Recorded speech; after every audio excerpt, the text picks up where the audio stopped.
Before we begin, take a moment to get comfortable. Let your arms go heavy, your breath slow. And as you listen, feel free to leave a comment sharing what time it is, where you are, and what city or village you're listening from. It's love to know. And if you'd like more quiet stories like this one, don't forget to subscribe so they gently appear when you need them most. Now, It was not a crime to own a book in Norwich in the year 1738, but it was expensive. This was a time when reading was beginning to spread invenally, cautiously across the English countryside. Not because people suddenly yearned for knowledge, but because the price of paper was finally dropping. A dull change, yes, but a crucial one. It meant that women like Anne Kilworth, Cooper's wife, with pale hands and a tendency to mumble verse while sweeping, could finally imagine owning more than one book. Her first book had been a discarded hymnal, frayed, spine stitched with red thread. She found it in the bin behind the chapel and kept it hidden under a pie plate in the pantry. Her second was a child's primer bought from a peddler who had no child, Achaia, and her third, the book that would quietly tilt the weight of her life, was a battered pocket Bible with a marginal note in a stranger's hand that read, "This verse keeps away shadows." But it was not the books themselves that caused trouble. It was the light. In 1738, Britain still taxed candles. This candle tax had been introduced in 1709 under Queen Anne and extended with such enthusiasm by Parliament that a household could be fined simply for making or hoarding more than the allowable quantity of tallow. It was meant to fund the War of Spanish Succession, but like all taxes, outlived the war. Most rural homes rationed their candles, saving them only for true emergencies: births, illness, death, or church preparation. Reading after sunset was not on that list, so when light was spotted soft, flickering from behind the shutter of Kilworth's home, well past vespers, it was enough to stir whispers. Oh. The parish warden wondered, was spending precious candle hours not in worship or labor, but in silent communion with ink. There were few sources of light in Anne's cottage: a hearth that smoked when damp, small glass pane traded for eggs that let in moonlight when the skies were clear, and one beeswax candle hidden behind a false-bottomed flour sack. Anne lit it only when she could no longer see the page in her lap. She read with her thumb tucked between verses, mouthing each word like a prayer less to understand than to remember how reading felt. The shape of the words on her tongue brought her comfort, especially since her husband had died the previous Lent, coughing up blood onto the sawdust floor. The cooper shop passed to his cousin. Anne, left with only the cottage and a few tools, mended barrels when asked and pressed cider rags in exchange for scraps of fat and lentils. Still, she read, and in the dark curve of those evenings, when the village slept and the candle trembled with each draught, Anne's eyes would trace lines she could barely afford to see. It was her private world, her only indulgence. But Norwich had rules, and candlelight, sanctionally the kind not sanctioned for approved labor, was a kind of transgression. The tax collectors came once a season. They didn't knock. They took count of the wick stubs and sniffed for tallow. A neighbor, if pious or jealous enough, might slip them a name. It was not always about punishment.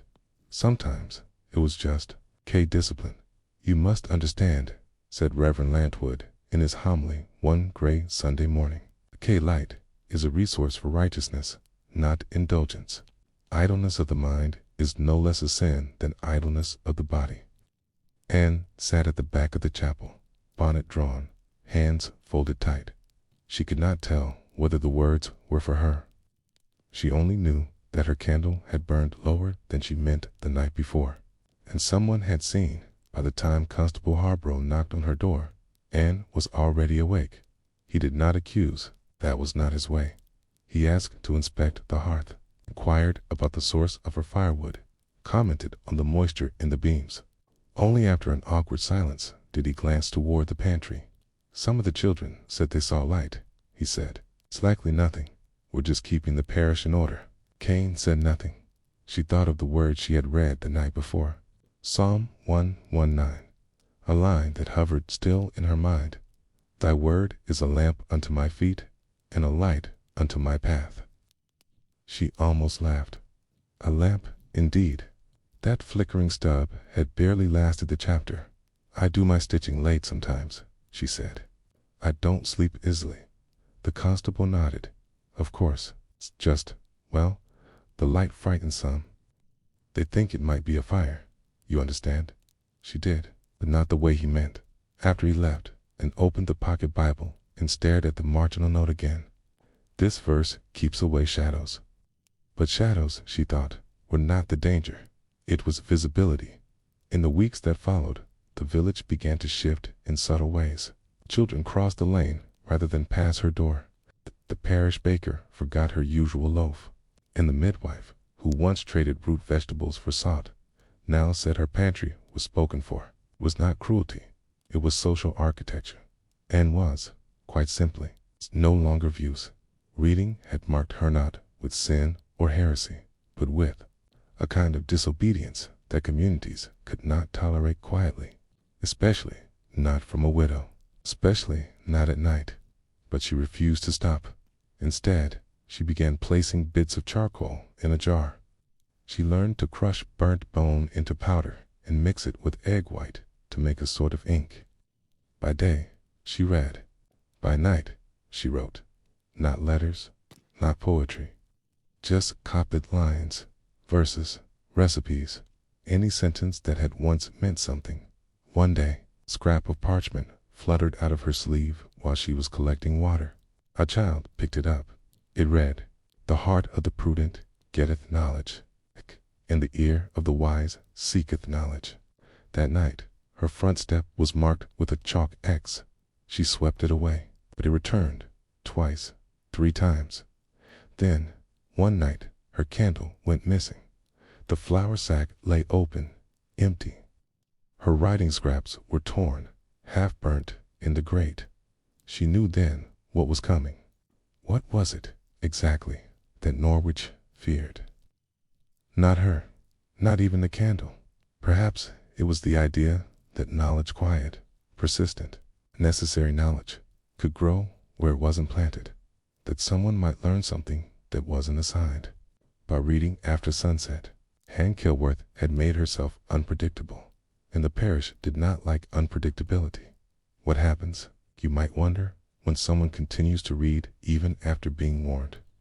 When the shadow of suspicion grows longer than the glow of the flame, and when a woman refuses to go dark simply because others choose not to see.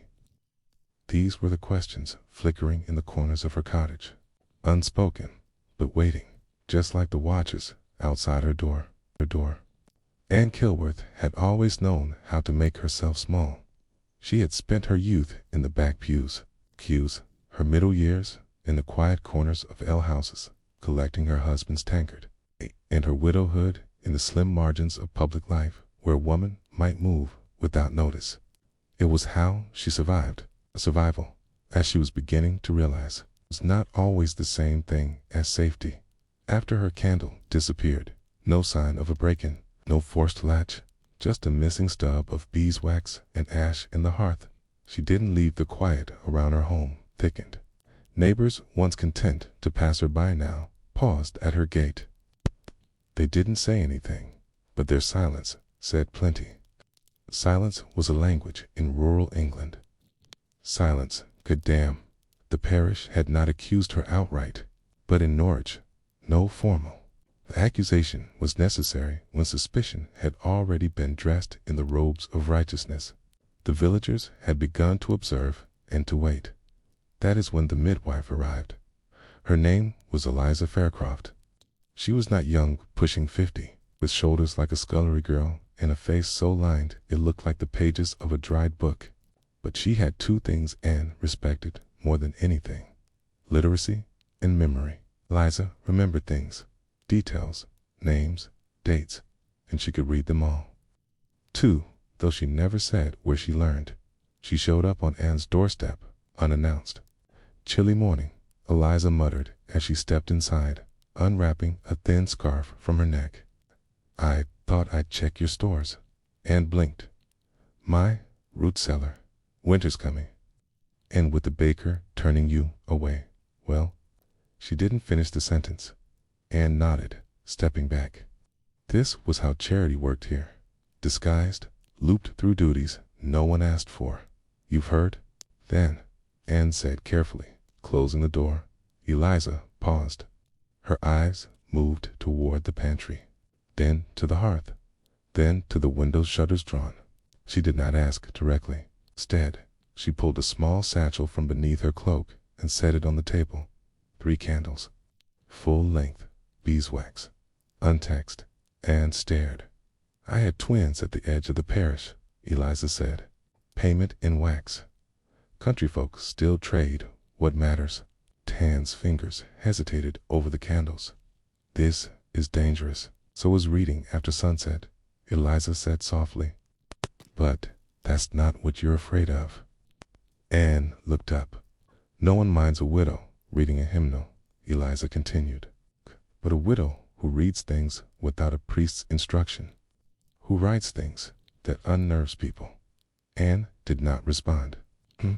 But her eyes said she knew. Eliza leaned in. "What have you written?" The question hung in the air like wood smoke. Anne thought about lying, but Eliza's tone was not accusing, it was curious, like a scholar examining a new root. So Anne opened a drawer. Inside was a bundle of rough-cut parchment tied with kitchen twine. She slid it forward. Eliza read in silence. Some pages were copied scripture. Others were from memory verses and proverbs passed down in her family before her father drank himself out of work. A few were simple observations, descriptions of weather, mentions of herbs that helped her. Husband's cough, a dream she had once of a book with no ink that spoke aloud when opened. When Eliza reached the final page, she stopped. A line was scrawled in darker ink, almost etched into the paper. "No one listens to the woman who speaks after dark." Eliza looked up. "You wrote this?" And nodded. "Can't. It's something my grandmother said. She was born before the tax, before the Candle Act." Nodded again. "She said, when light was free, stories were shared. After the tax, people grew afraid of night voices. They stopped talking." Eliza said nothing. Then, almost casually, she slid the pages back. "I'd like to borrow this," she said. "You'll have them back." Anne hesitated. "I'll be careful," Eliza said. "You're not the only one who remembers how to read in the dark." Over the next week, things began to change quietly. The chalk mark did not return. The baker's son left a heel of bread on the stoop. Someone she never saw who hung a string of dried garlic by her shuttered window. Protection or warning? In Norwich, the dried garlic hung like a question. Anne didn't touch it. She didn't remove it, but she left her shutters open after that, not wide, just enough for a sliver of moonlight to trace the floorboards. Let them wonder if she read. Let them. Guess silence had been her cover once. But silence had also made her a ghost in her own home. Something had shifted. Whether it was fear turning sour or resolve turning steady, she wasn't sure. But it was Eliza's visit that had begun the change. 2 nights later, there was a knock at the door. It was past supper, and the streets were quiet. And opened it slowly. It wasn't Eliza. It was a boy or 9, freckled, with one boot and a face smeared in ash. He held something wrapped in cloth. She couldn't see what. "My mom says you know how to fix books," he whispered. Anne blinked. "Books." He unwrapped the cloth. Inside was a binding leather, cracked at the spine. The pages were soot-touched and curled with heat. "They threw it on the stove," he said. "Said it was foreign. The new schoolmaster said the old books were wrong." Anne's breath stilled. "What kind of book?" The boy shook his head. "Don't know. It belonged to Master Talon before he went to London. He used to let us." Look at the pictures. My sister says it's about stars. Stars, astronomy, possibly astrology. A book of the heavens burned. Why did they burn it? She asked. The boy shrugged. Said we shouldn't know more than what's preached. That reading too long at night was the devil's habit. He said it like he didn't understand the words, just repeated them. Anne took the book gently. The leather was still warm. Tell your sister, she said. I'll see what I can do. The boy looked relieved, but as he turned, he hesitated. There's more, he said. Eliza came to our place yesterday, said not to tell, but she asked Ma'am to send you these. He reached into his pocket. 3 folded pages. Ink, still fresh. In Eliza's hand. When the boy was gone, Anne lit her candle with a stub from the heart, sat at her table, and opened the pages. They weren't letters. They were copies of her own writing. Only now, the pages included additions and annotations in the margins. Eliza had layered observations about plant lore, birth customs, and band midwifery techniques. Then, in the last margin, what if we kept more than we destroyed? It wasn't a question. Not really. It was an instruction. 2 days later, the schoolhouse burned. No one died. The blaze started after dusk, in the eaves. Some claimed it was lightning. Others swore they saw a figure with a lantern slipping away into the woods behind the church. The schoolmaster, who had only arrived 6 months prior, was gone by morning. Packed his bags, headed back south. Said nothing. No sermons. No farewell. But he left behind a crate of charred books ones he hadn't gotten around to burning. The crate was left by the churchyard gate, like a confession, and it was Eliza who took them, not openly, not during the day. At night, the network began small, and didn't call it a network at the time. It was just a series of nods, looks, gestures across the market square. Eliza passed pages in bread loaves. The baker's daughter wrote observations about plants and slipped them inside egg baskets. Apothecaries, niece mute, since birth began, drawing what she saw at dusk, tucking the sketches beneath broken tiles in the chapel floor. They called themselves Nothing, wrote nothing down in ink they couldn't hide. But they knew who belonged. Those who looked up during Vespers. Those who squinted too long at the stars. Those who asked too many questions in too few words. Anne found herself surrounded by women who had been hiding for decades. One made ink from oak galls and soot. Another wrote only in cipher, hiding messages in recipes. And a third, old Martha, the one who sold herbs and was half blind, had memorized entire sections on the properties of things. A banned text on natural science, and could recite them when prompted with the right question. None of them would have dared. If not for the schoolhouse fire, it was not a rebellion. It was preservation, Eliza. It's called their work keep in the dark. We used to fear what happened when night came, she said once over a mug of cider, because only the powerful could afford to read by it. They taxed the flame. They outlawed the hour. But we're reversing that. We're keeping what was meant to be lost. Anne nodded. See, like that. Keep in the dark. They read by cracked lanterns, copied things twice, hid scrolls in the floorboards of the abandoned mill, used code phrases in conversation. Long apples meant books. Steeping herbs meant lessons. But the town noticed, not the clergy. Not yet. It was the children. They started asking more questions. What do you mean? The moon pulls the... See? Why can't I light a candle before bed? How did Mistress Anne copy the stars into her bread ledger? Eliza warned Anne to be careful. Curiosity is a flame, she said. Bright, but easy to see from the road. Still, Anne didn't stop. She was transcribing the astronomy book by hand. It took weeks. Her fingers cramped, her eyes blurred.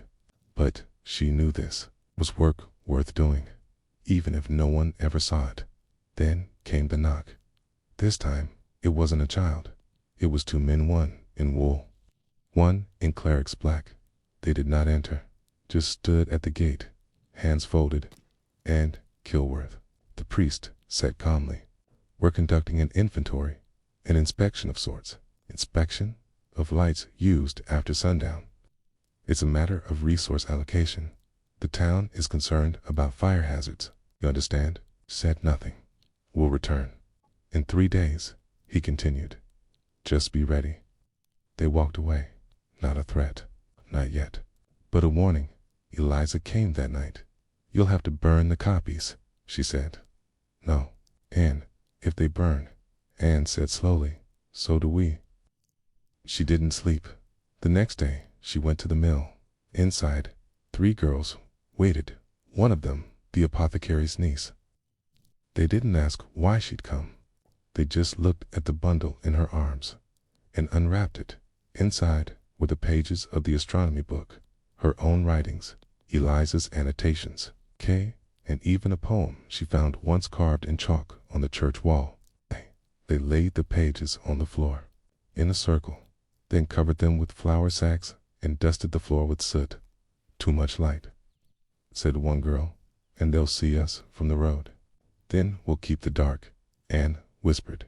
That night, they copied everything one final time by moonlight, and when the priest returned, Anne's home was clean. Her ink was dried. It's the asterisk. When the priest returned, Anne's home was clean. Ink was dried. The ledger had been burned in her hearth the night before, at least a visible one. A new book sat on her desk, blank. A few safe recipes, carefully copied in careful script. The rest, the real work, was going hidden or dispersed. He didn't even step inside.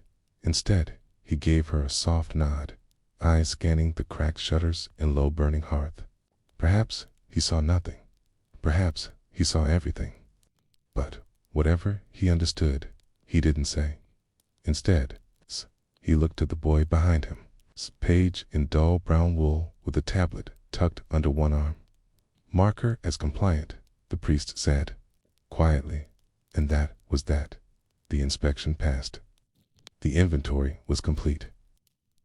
Anne Kilworth's home was deemed safe from the dangers of night reading, fire hazards, and ideological instability.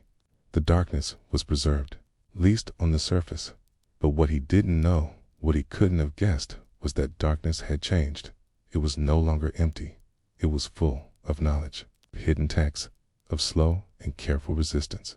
A different kind of light, kindled in silence and shared in fragments, not shouted from pulpits or debated in the squares, cast instead from hand to hand, in gardens, behind market stalls, beneath cloaks during vespers.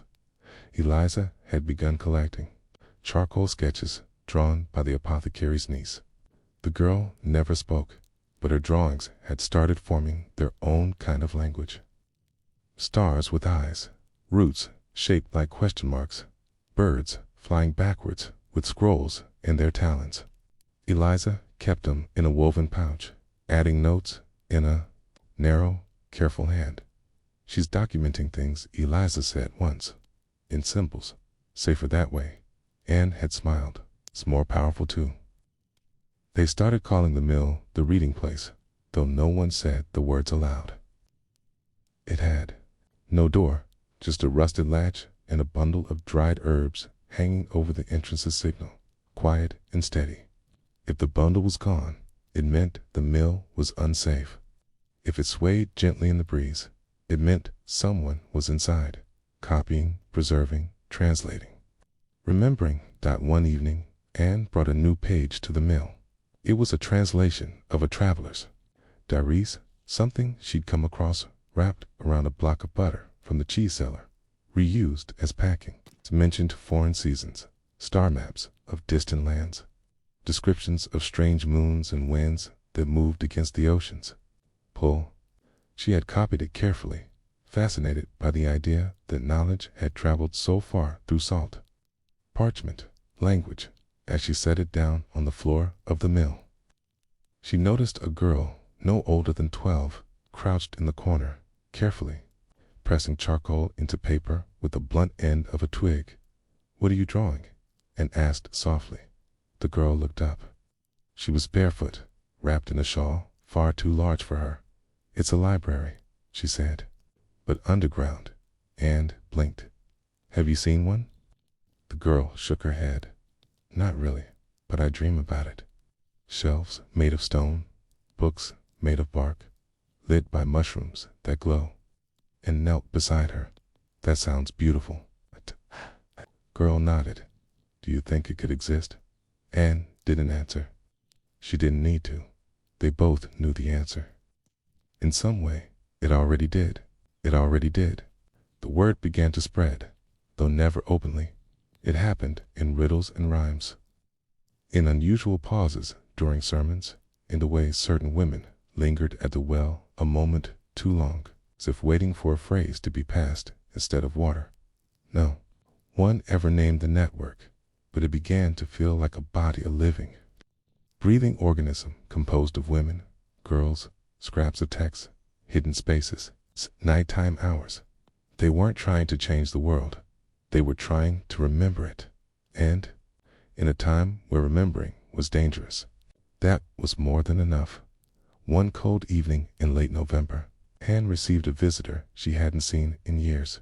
Her sister, Martha Kilworth.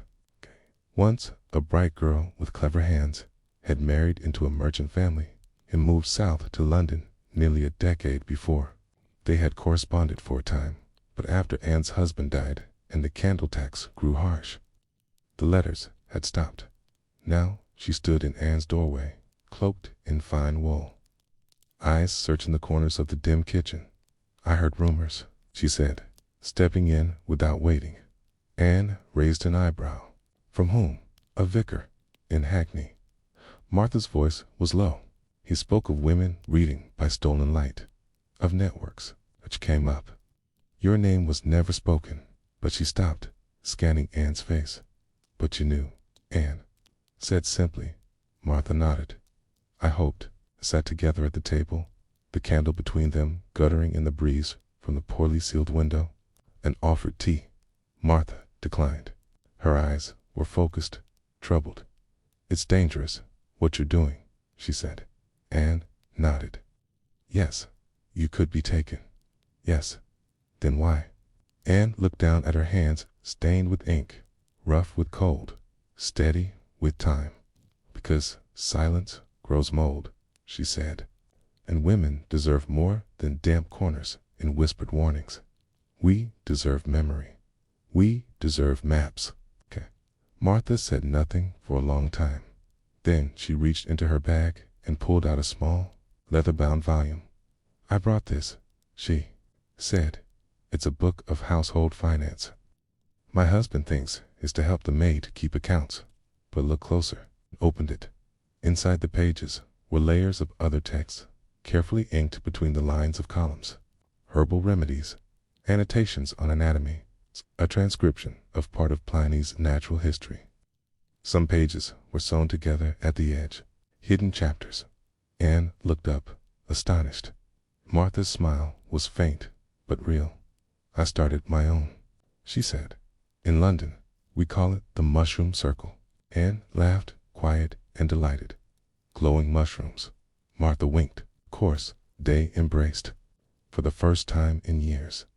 And Anne realized that the dark wasn't something to hide from anymore. It was something to be kept, something to be filled. The last time Anne lit a candle late at night, it was not for reading. It was for burying old. Martha the herbalist, who had memorized plenty, had passed quietly in her sleep. They buried her in the chapel yard, beneath a tree whose name only the oldest women still remembered. No priest presided, but as the women stood in a circle, one by one they spoke a line she had once taught them. "Every plant has a reason." The line passed from lips to lips, from girls to grandmothers, until it reached Anne. She added only one word: "Remember." And then they left, quietly, returning to their homes with ink-stained fingers and unreadable books in their pockets.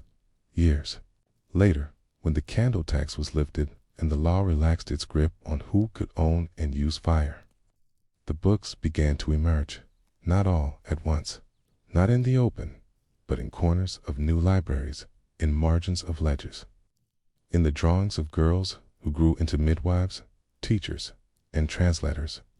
Knowledge, once hidden under floorboards and stitched into curtains, now came blinking into the daylight like something woken from a long sleep. And among those books, found years after Anne Kilworth's death, was one slim volume with no title. Inside, a single line was written, "We kept the dark, and in it, we wrote the light." Asterisk. You've likely never heard of Mabel Dorsey. That would be expected.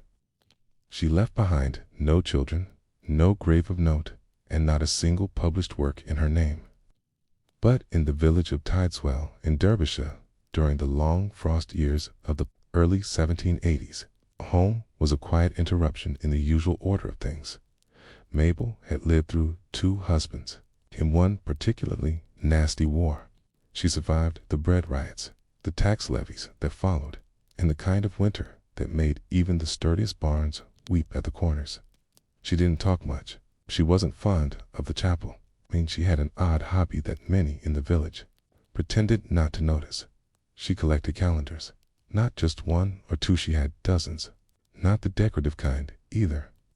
These weren't the bright seasonal prints shipped up from London, or the religious ones endorsed by rural churches.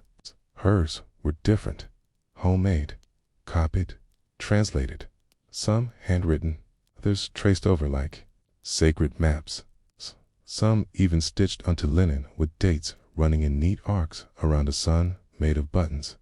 They said she could tell you the moon's age by the curl of a dog's tail, or whether the wind on a Tuesday meant snow in 9 days. She never confirmed this, but when a villager's sow gave birth a week early, or when blight struck only 1/2 of a shared field, they'd mutter under their breath, "Ask Mabel." The churchmen didn't like her. She never came to service on fast days. She never acknowledged saints' days unless they overlapped with something in her own records. And she had a way of speaking that didn't quite challenge you, but made you rethink what day it really was.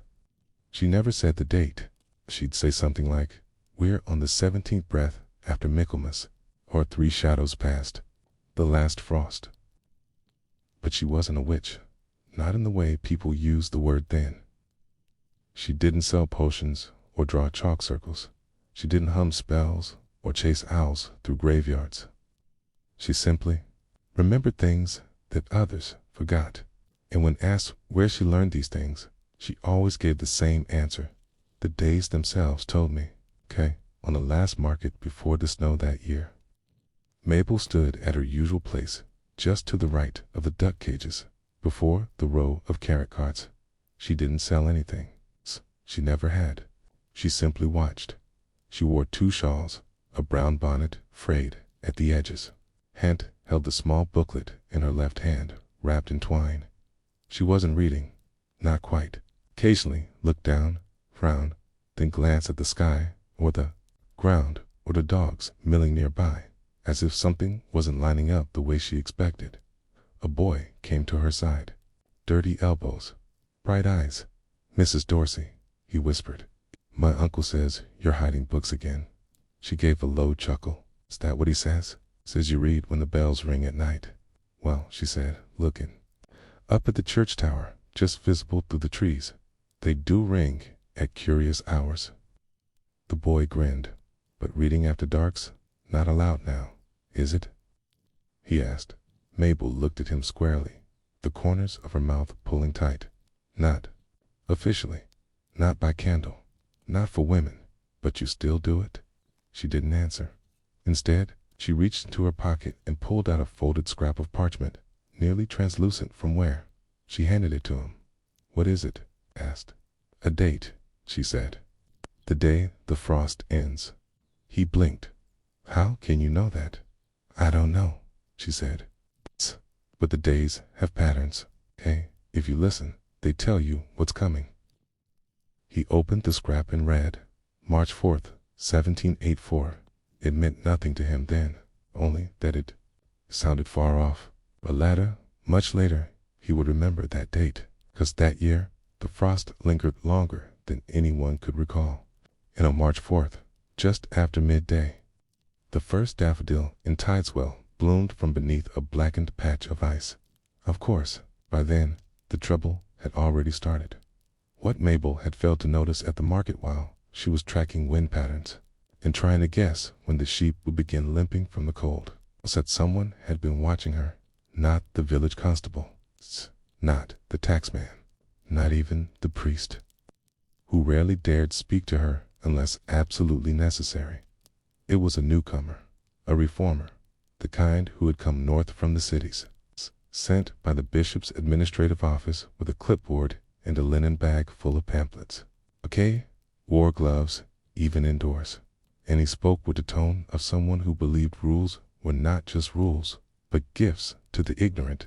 He'd arrived just a week earlier, supposedly to assist in surveying church lands and auditing the usage of excess light, a phrase which had begun circulating in ecclesiastical pamphlets after the recent bans on personal illumination during curfews. Apparently, too many women had been caught reading after sunset, particularly in rural counties like Derbyshire. The official position was that reading by candlelight, especially alone, led to private interpretations of sacred time, which the church claimed undermined communal order. But everyone understood what it really meant. Women were remembering things they weren't supposed to, and Mabel Dorsey was chief among them. The first time he spoke to her, he didn't mention books. He asked instead if she had records of planting, of rainfall, of anything that might help modernize the parish's agricultural recommendations. Mabel, who had grown skilled at recognizing such probes, nodded politely and told him she'd think on it. That night, she added 3 new stitches to the linen sheet she kept under her bed. Each stitch marked a visitor. Black thread for those who came in silence, blue for those who asked questions, and red for those who came with authority. The new stitch was red dot. It joined 6 others, spread across 10 years. But Mabel's face didn't change. Her pace remained steady. The calendars, those quiet monuments to a different way of knowing, remained untouched in their hiding places, under the floorboards, side chimney flues, and behind cupboard panels. She'd prepared for this for years, because she remembered what happened the last time they came. The knocking, the searches, the way they tore linen into rags and called it confiscation. It's the way they accused women of fraud for keeping records that didn't match church registers. The way they burned the books without asking if the ink had dried dot. And even though she'd rebuilt, carefully, page by page, Mabel never forgot the smell of paper catching fire in a copper basin. It stayed with her, and now, with another outsider circling, she felt it again, that same dull ache in her chest. The ache that said, hide more, speak less. But time was different now. She wasn't young, her fingers cracked with cold, her eyes blurred in low light. She needed help if the records were to survive this time. She needed a reader, someone quieter than the men, sharper than the boys, and just foolish enough to risk. Curiosity, she thought of the weaver's apprentice, Agnes. She'd noticed her once, pausing near Mabel's window with loaves wrapped in cloth. She walked like someone with rhythm. And rhythm, Mabel believed, was the gateway to Timekeeping. Yes, Agnes would do. That night, Mabel lit a sliver of wax under her chimney, just enough to illuminate a single tile where she had scratched. A symbol only she knew. A sun divided by a thread. It meant, come, but say nothing. The next day, just after dusk, Agnes appeared. She didn't speak. She didn't knock. She simply waited until Mabel opened the door. Inside, by the hearth, sat the linen sheet and a single line of dates, stitched in green dot. Agnes tilted her head. A calendar. Mabel nodded. A memory. Agnes stepped forward, and without prompting, she knelt beside it. The hearth crackled. The wind howled outside. The newcomer moved from cottage to cottage, writing his notes in his neat city script. Inside, Mabel reached beneath the hearthstone and pulled out the first book. Not a ledger, not a Bible, a diary, written by a woman named Judith Thorne, who in 1711 had mapped the frost by the way her cat refused to sleep on windowsills. "Do you read well?" "By firelight," Mabel asked. Agnes hesitated. "I do," she said, "if it's quiet." Mabel smiled. Then she handed her the diary, and in the glow of the coals, the words began to live again. Words about frost, seeds, hunger, and hope. And behind each word, hidden in folds, tucked into margins, was the sound of history refusing to be silenced. Again, again. The church bell had changed its tone, subtly at first, just enough that most villagers didn't notice. But for Mabel Dorsey, it was unmistakable. Each chime held a weight she'd learned to measure, a stretch in the second pause, a clipped return in the echo. "Bells don't lie," she would say. "Not if you know what they're echoing off of." She knew the belfry had been repaired that week. The new man Hawthorne, the ecclesiastical auditor, had arranged it through a traveling mason. But repairs weren't the issue. It was the pitch of intent behind the tolls. Sunday's chime meant invitation. Wednesdays meant repentance. But this one was a warning. It rang out at dusk, just when candle bans were in effect, just when hearths were expected to dim and the doors to shut. It was the hour women knew to avoid being seen with ink, paper, or curious eyes. But in Mabel's home, beneath the warped roof beams and crooked chimney, the fire was still glowing, low, like an ember held in the crook of a hand, but enough to trace ink across parchment. Agnes sat cross-legged with a Thorne diary open before her.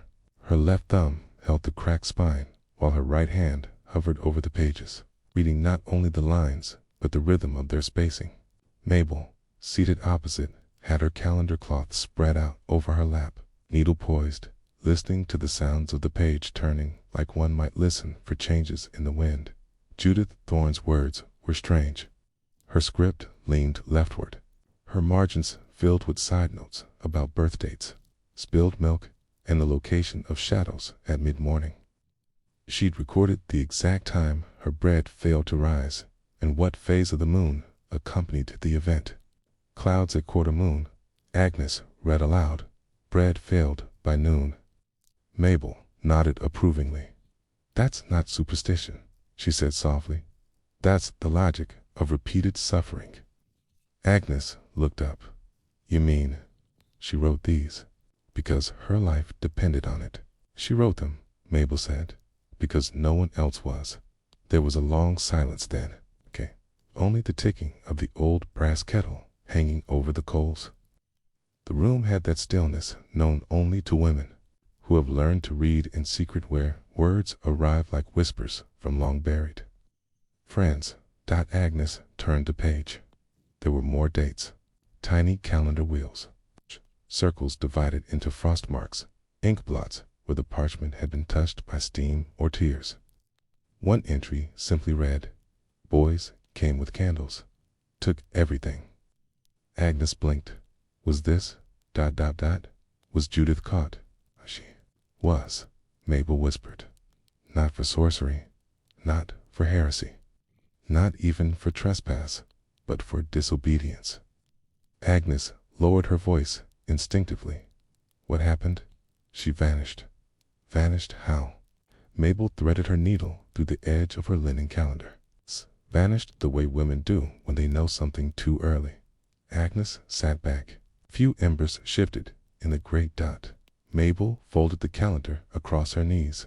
They accused her of practicing night knowledge, she said, of writing down things that contradicted the bishop's almanac. But these are just notes, Agnes said.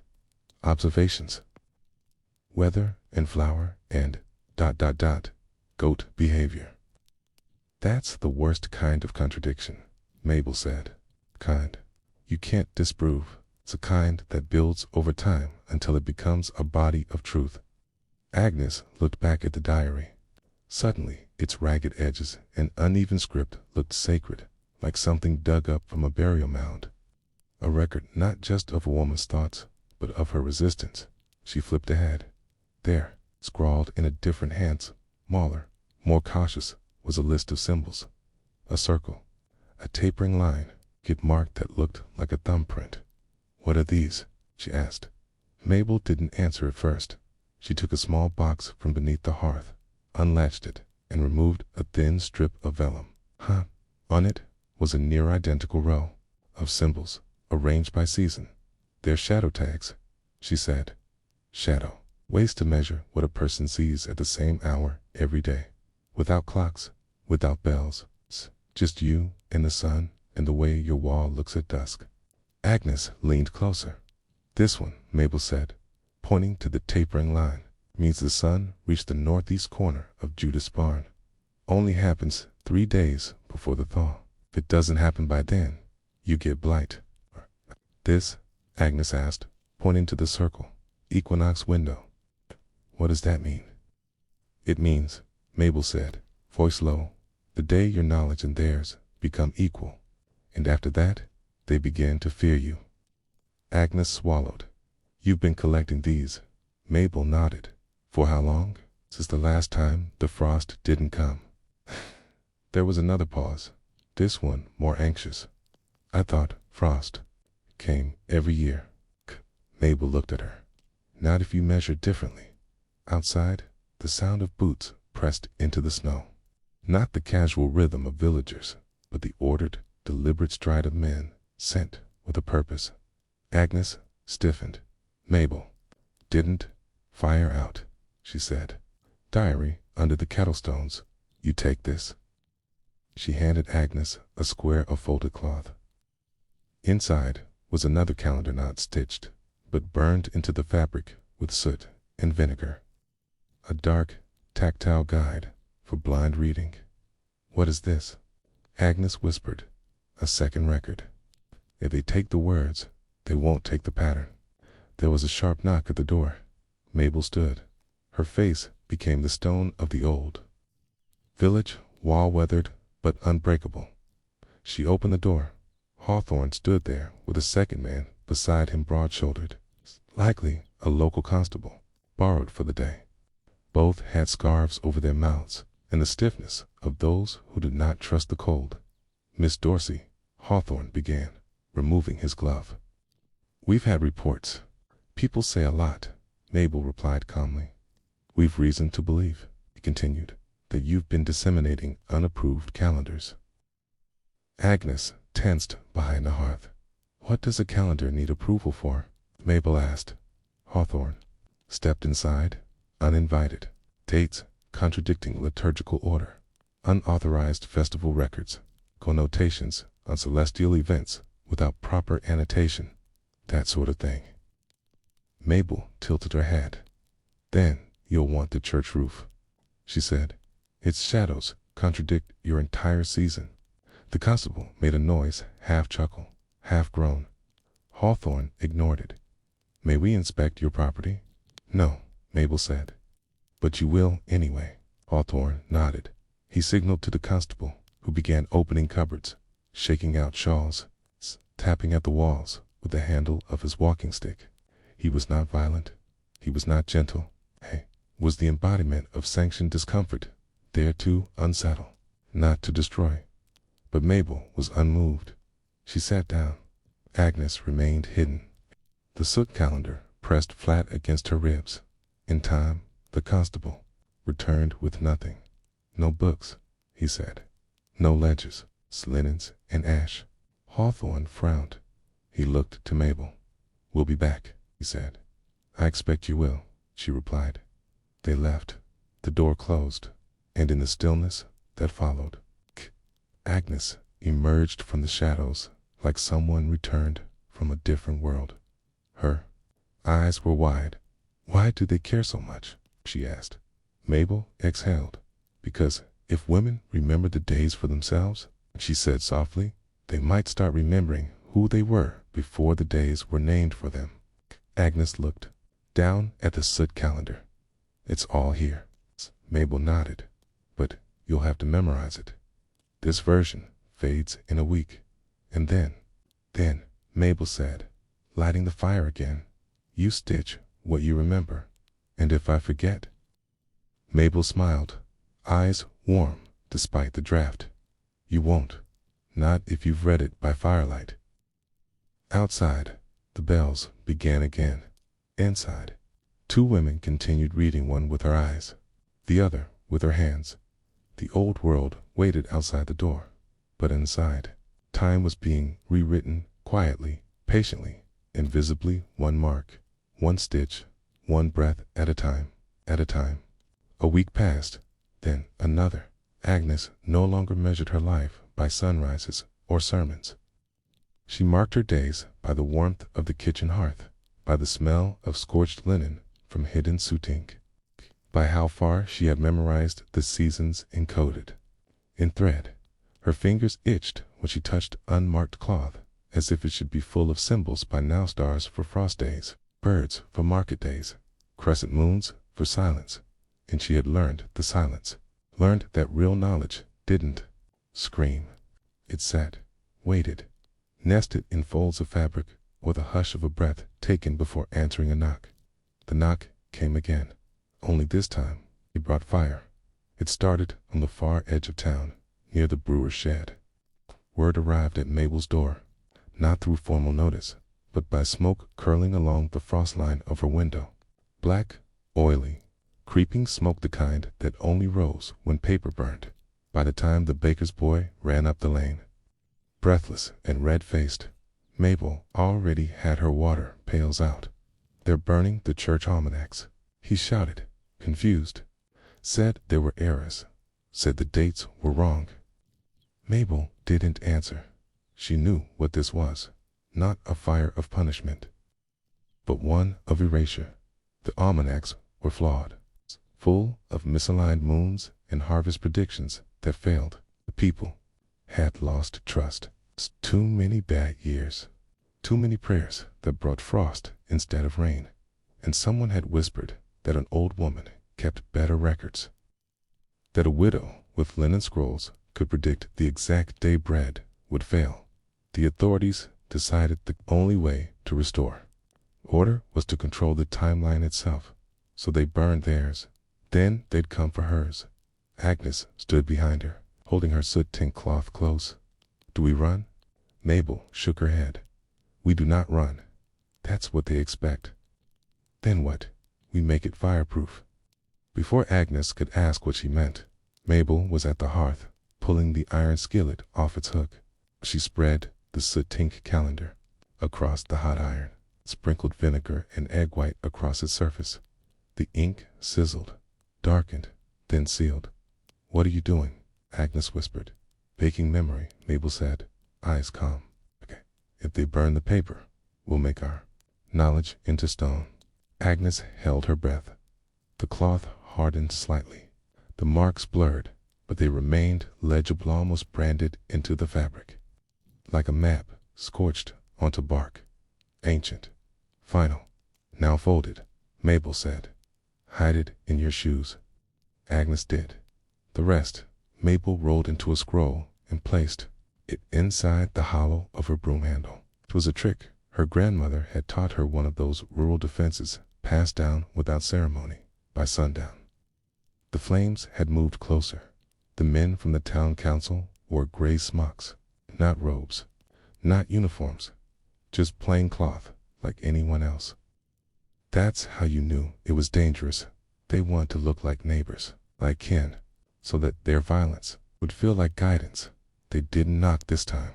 They entered, 3 of them. The one in front was Hawthorne again. Mabel Dorsey said, without pleasantry, we've been informed of dangerous documents on this property. Mabel didn't blink. Dan, I advise you to check the steeple first. It miscounts the solstices. This isn't a jest, Hawthorne said, nodding at the 2 behind him. We've had children come down with fever after reading unauthorized parchments. Mabel stared. Do you mean ignorance? He stepped forward. We are permitted by council decreed C's and destroy all unverified texts within the village boundary. Agnes trembled behind the wood rack, but Mabel only pointed toward the hearth. "You'll find nothing but soot and old herbs," she said, "and neither of those hold secrets." The men searched cupboards, underboards, behind drying pans. They appended the linen basket, unhooked the wall hangings. When they reached the hearth, they pulled down the kettle. Ash fell, steam hissed, and, in the corner of the hearth, a single slip of paper fluttered loose. It was blank, charred at one corner, curled from the heat, but to Hawthorne it was enough. He grabbed it with tongs. "This proves it." He held it like evidence, like it had confessed. Mabel tilted her head. "Proves what?" she asked. "That subversive thought has been kept here." "Then, perhaps your council should outlaw memory," she replied. One of the men flinched. The other approached Agnes. "What's in your shoes, girl?" Agnes stiffened. Before she could speak, Mabel interrupted. "Wool lining," she said. "Nothing criminal, unless you've reclassified frostbite as a virtue." They didn't press further. They took the scrap of ash. They left. But Mabel didn't return to her chair. She went to the shelf, moved a tin box of dried juniper, and broke it open. Inside, hidden beneath the berries, was a rolled piece of oiled leather. She handed it to Agnes. Inside the leather, a spindle, wrapped around the spindle, linen thread, soaked in beeswax, burned black with symbols. "What is it?" Agnes asked. "The last record," Mabel said. "Of what?" "Of what Judith saw before she vanished. Of what she predicted. Of the night knowledge we were meant to forget." Agnes unspooled the thread carefully. Each loop contained a season. Each twist, a direction. It was a diary, not in words, but in form woven so that no fire could burn it all without unraveling. "A year? I don't understand it yet," Agnes said. "You don't need to," Mabel replied. "Not yet. You only need to keep it dry and pass it to someone else one day who's willing to read with their hands." Agnes looked up. Tears had welled in her eyes, not from fear, but from awe. "I never thought reading could feel like this." Mabel smiled, tired. "That's because you thought reading was about taking in," she said. "But it's not. It's about carrying." The fire never reached Mabel's house. Too much stone. Too little paper. Nothing for a purge to justify itself. But others weren't so lucky. 3 cottages lost. A school hall scorched. One girl disappeared, rumored to have fled with a map etched onto bone. The village changed, slowly. No one mentioned Judith Thorne anymore. The church republished a corrected almanac. The bells returned to their usual tone. But something had shifted. Women began stitching differently, no longer in straight lines, but in spirals. Patterns only some could follow. Children played a game that required memorizing weather patterns. One night, a young wife was seen whispering over a candle to a cloth she kept in her apron, and Agnes. She left a year later. No warning, just gone. But in a room under her bed, they found a small roll of hardened fabric, covered in soot, stitched with the same symbols Mabel once baked into permanence. A note attached said only, "The fire never took it." And indeed, hadn't. It never could. Because the real book, the one they feared, was not the Thorne diary. It was the chain of memory passed from woman to woman. It's burnable in body, yes, but not in meaning, not in symbol, not in the slow, careful measure of light against linen. It was a book written without ink, a record sealed in fire, but never consumed, a calendar of survival, measured not in months, but in courage. By the time the sun touched the edge of the outer stone wall, the shadows on the cobblestones had already told the truth. It was a Tuesday, though no one used that word. The villagers of Brandomere marked time by wheat shipments and the rotation of the bellmen, not by Roman names. The woman in the well house knew it as 4th day after quarter moon, and the children in the barley district called it brown bread morning. But for the woman they dragged to the edge of the market square that evening, it was simply the day. The ink on her wrist began to burn. Her name was Scylla, not Priscilla, as the magistrate preferred to call her, not Selene, as the priest mispronounced during sermons, just Soleil. It was a name that traveled easily short enough to vanish if whispered, firm enough to command silence if shouted. She hadn't been born into books. That was the first misunderstanding. She had earned them. Her father was a cobbler. Her mother stitched banners. They spoke little, ate less. Their home smelled of boiled leather, vinegar, and damp wool. There were no scrolls, no quills, no alphabet pressed into her mind. She learned her letters by watching the backs of crates in the merchant yard. She learned her numerals by copying the chalk marks on tax ledgers or pretending to scrub stones. But one morning, during the final frost of what was called the shepherd's winter sheed, found a scrap of parchment near the refuse pile. On it, 7 words, 7 perfect, inked, proper words. If you can read this, run now. She did not run. She memorized it. Then she folded it, wrapped it in dry moss, and hid it beneath a stone near the brambles. The next day, she returned. The parchment was gone. In its place, a second scrap. Good, you. Stayed. Do not trust ink. She was 8 years old. For the next 4 years, Scylla learned by these exchanges, a secret courier of forbidden correspondence. Each parchment left and retrieved like a prayer in a stone temple. There was no signature, no instructions, just truths, small ones, scattered ones. Ink fades, blood lies, thread remembers, books can rot, teeth cannot, write on bone. She didn't understand every line, but she followed each one with reverence. By the age of 12, she could read in 3 dialects. By 13, she had written her first record, not a story, not a poem, a map, drawn not on paper, but on skin, with ink made from soot, vinegar, and berry oil. She etched a spiral beneath her left wrist. It wasn't a mark of rebellion, not yet. It was a compass of memory, 1 circle for each location where she had left or found a piece of truth. Each symbol pointed to a hiding place, under a broken wall tile, between 2 bristles of a market broom, behind the false back of the candle. Merchant's cart. The townspeople began to whisper, not of her name, but of her presence. The girl with ink fingers. She writes in herself. She marks where no one should. In Brandomere, the line between curiosity and heresy was thinner than a cobweb. They let her be. At first, they thought it was a phase. Then she began to speak, quietly, carefully, but with clarity that unsettled the balance of ignorance. She corrected a priest's date during the sermon only once, but the echo of that correction outlived the season. She whispered to a trader that the salt shipment from the west would be late because she'd seen the seal on the delay decree herself. She began to be ... right. Too often, too openly. The ink on her wrist no longer looked like folly. It looked like method.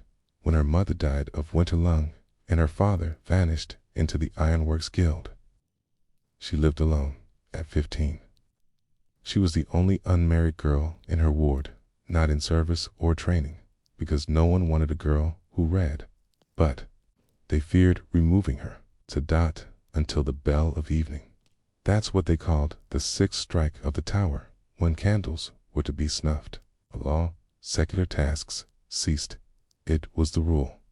Reading after the bell of evening was forbidden, not because it strained the eyes, not because candles were precious, but because what was read in the dark had power. Whispers, interpretations, heresies, dreams that had no supervision. One neighbor claimed to see light under Scylla's store on 2 nights past the new moon. Another claimed she heard scratching by the time the 3rd villager confessed to hearing words not meant for ears. It was enough. They waited until she returned from the well house. She was carrying water in one hand and a strip of dried pear in the other. She did not look like a criminal. She looked like a girl who still wasn't used to silence, but they came for her all the same. 3 men, 2 women, all robed in ash gray linen, color of permissible authority. They didn't strike her. They didn't even bind her. They pointed. She understood and walked. By the time they reached the market square, the sun was just touching the edge of the outer wall. The sky bled ochre. A dog barked once, then went quiet. Scylla stepped into the center of the cobbles. She was not afraid. She was disappointed. She looked down at her wrist. The spiral had begun to fade, not from fear, but from age. Her skin had stretched, reshaped, but the core of the map remained.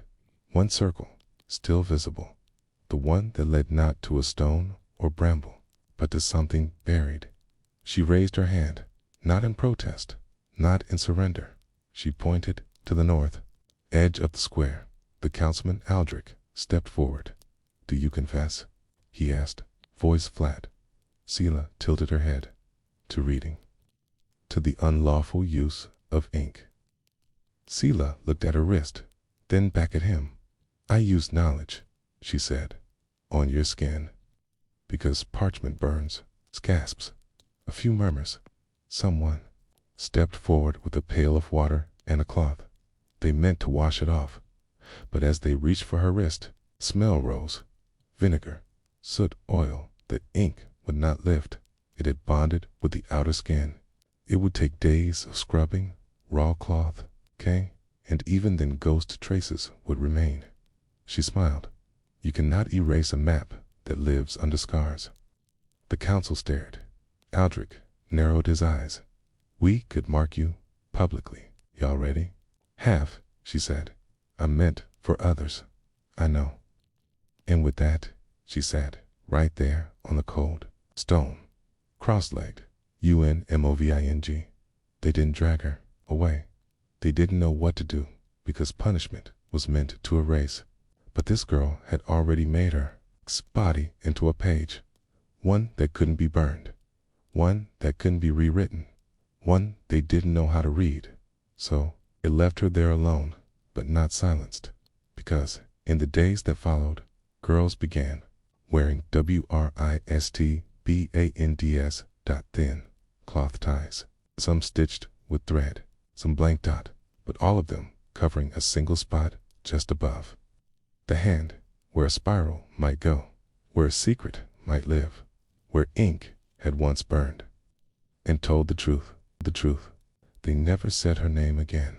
In the weeks after, the ink-stained girl sat in the square and refused to move. The council forbade any mention of her, as if language itself could summon rebellion.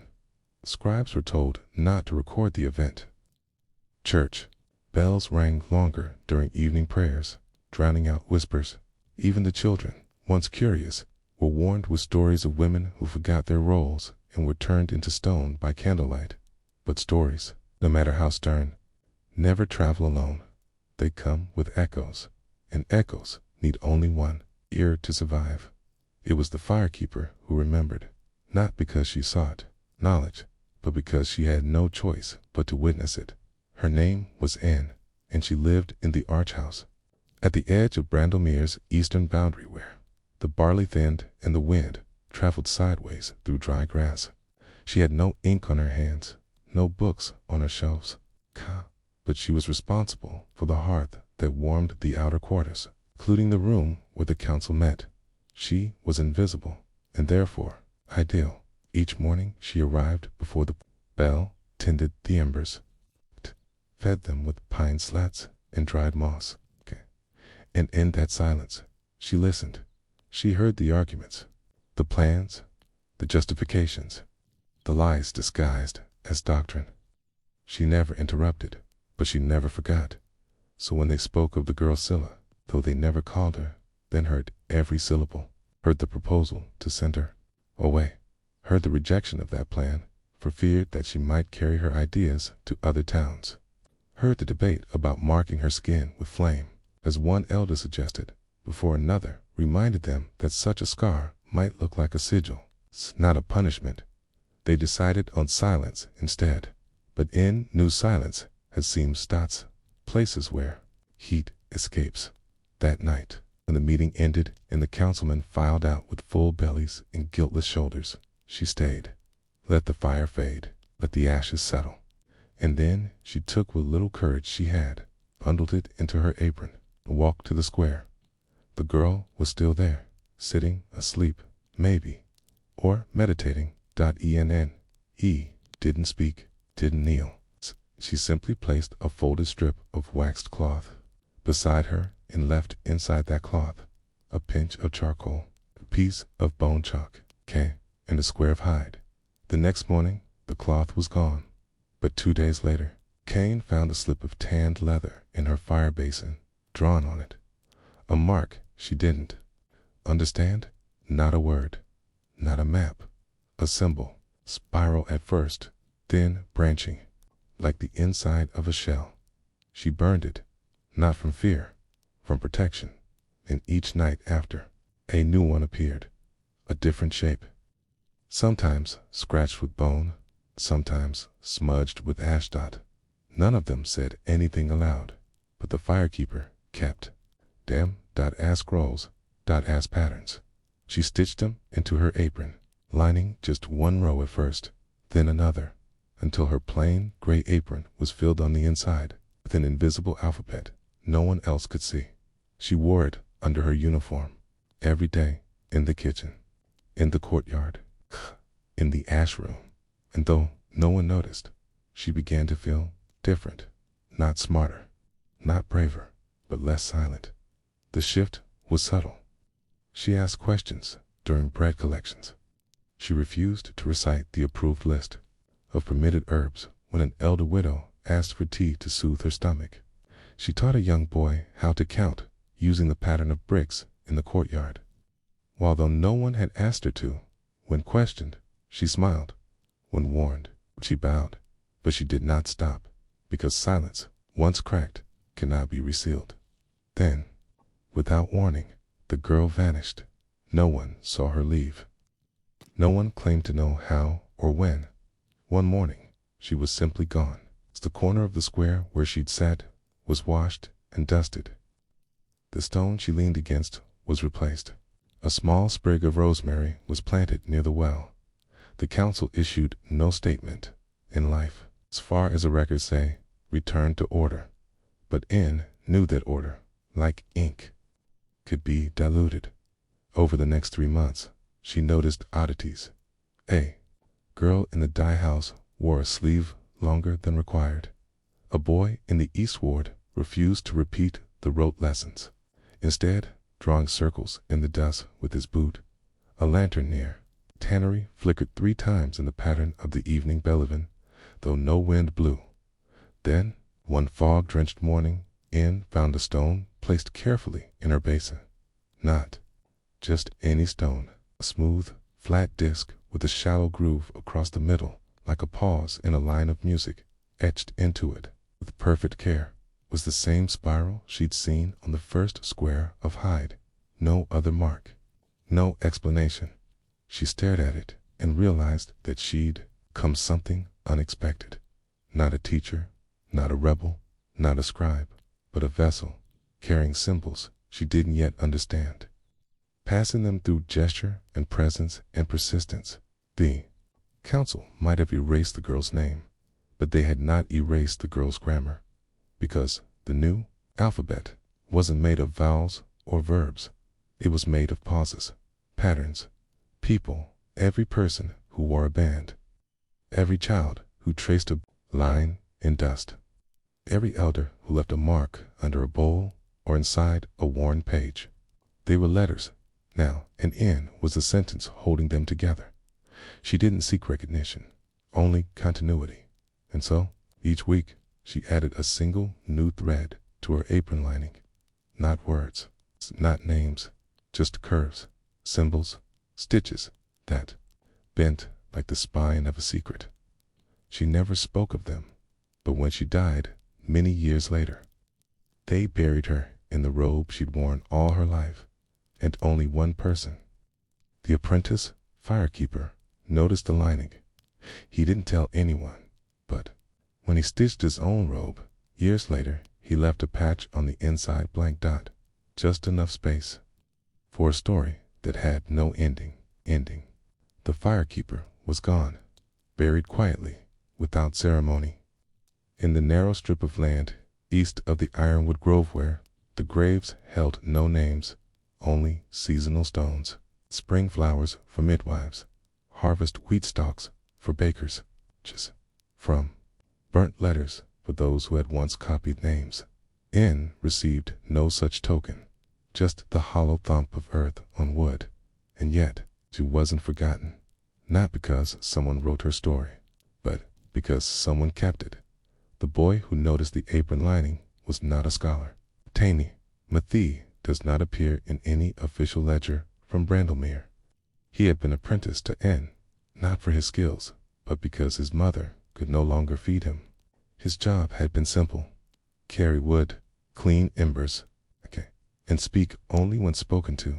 But Matthee had eyes like inkwells, deep, reflective, and prone to catching things others missed, like the way and folded her apron exactly in half each evening, the stitches inside brushing her thumb, or how, whenever she lit the hearth, she tapped the bricks in a rhythm that never repeated but always echoed. After her burial, he asked quietly if he could keep her apron. No one objected. It was cloth, after all, practical, plain, and Matthee did not wear it, not at first. He folded it, hid it inside the chimney shaft behind the storage room, let the smoke preserve it, and then he began to copy it, one symbol at a time, onto slate, at first, then onto clay. Later, when he found a discarded pinhead and a few drops of goat blood ink, he began marking it on paper. Then, crinkled parchment he traded for stolen root vegetables. He didn't know what the symbols meant, but he treated them like constellations, things to study, connect. Imagine it was during one of these sessions that an older woman, a weaver, named Hester, saw the pattern on his slate and gasped, not out of fear, recognition. She had seen it, too, on the underside of her grandmother's herb pouch, a spiral just like that, stitched into the lining with green thread. Her grandmother had called it the quiet leaf, said it kept memories from being stolen in sleep. They sat together and stared. That's how it began again, not with rebellion, with recognition. Hester taught Matthee how to sew. He taught her the rhythms he remembered in tapping on the bricks, and together they made a new cloth, square, with edges that frayed by design. Because the story had no edge. They didn't call it writing, because writing was banned. They called beekeeping sin, keeping warm, keeping safe, keeping still. The keeping spread slowly. One woman, an herbalist in the southern quarter, began drawing shapes into her bread. Dough before baking, circles, spirals, arcs that vanished once. The crust browned. But those who knew where to look saw it, if only for a moment, and remembered. A stonemason carved rain lines on the underside of bricks used for a new well. They looked like weather marks. No one questioned them, but the spacing was deliberate. In the mortar between them held ash from firewood that N once lit by the time Matthee turned 17. He no longer lived in Brandlemere proper. He had moved beyond the northern hill crest, near the salt trail. There, he worked as a woodturner's assistant, officially.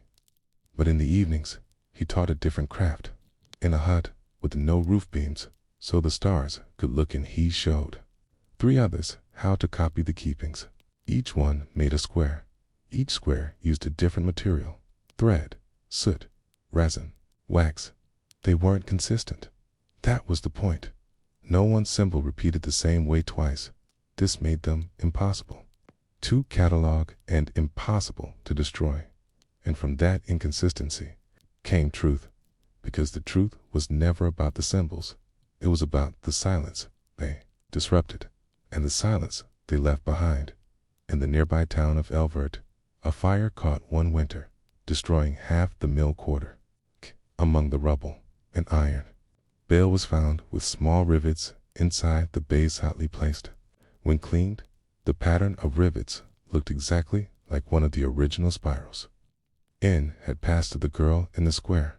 The bell was sold for scrap, but the pattern was remembered by a boy named Tillin, who copied it into the snow with his foot. His sister saw it, asked about it. He didn't answer, but 2 weeks later, she braided the shape into her hair, not because she knew its meaning, because she knew it mattered. Over the next 5 decades, keepings became part of Brandelmere's texture, not as rebellion, not even as literacy, as care, care in folding, in shaping, in placing, in noticing. The council never noticed. They had, by then, turned their attention to other threat-strayed routes, coin shortages, the growing influence of a northern bishop who wanted to standardize scripture readings. But in the margins of that scripture where readers often tested their pens or scribbled meaningless doodles, there began to appear shapes, circles, bent in half, dot lines with tails, branches without trunks. No, one could prove they were anything, because they weren't letters. They weren't words. They were remnants, and remnants are harder to erase than revolts in a dusty archive in the Capitol city long after the girl with the ink-stained wrist had been swallowed by a Tima's small collection of cloth samples was found. It's filed under embroidery. Most were plain, but one had a spiral stitched in soot-dyed thread. No record explained its origin. No one claimed to understand its significance, but a single note was attached to it. K. In faded script. This pattern found repeated in wall etchings of Brandelmere, observed by several children in Ash, possibly part of domestic ritual.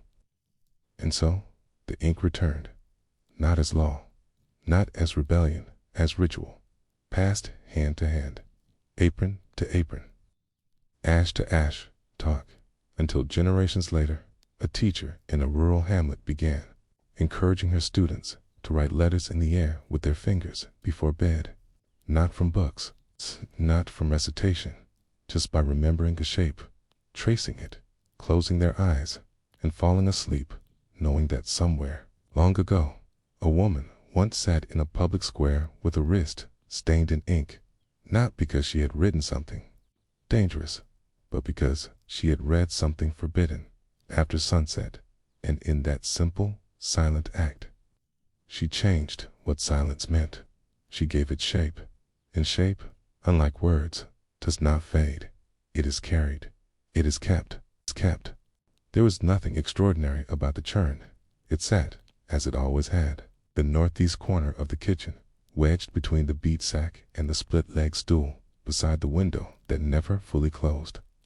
The lid creaked when opened, but only slightly.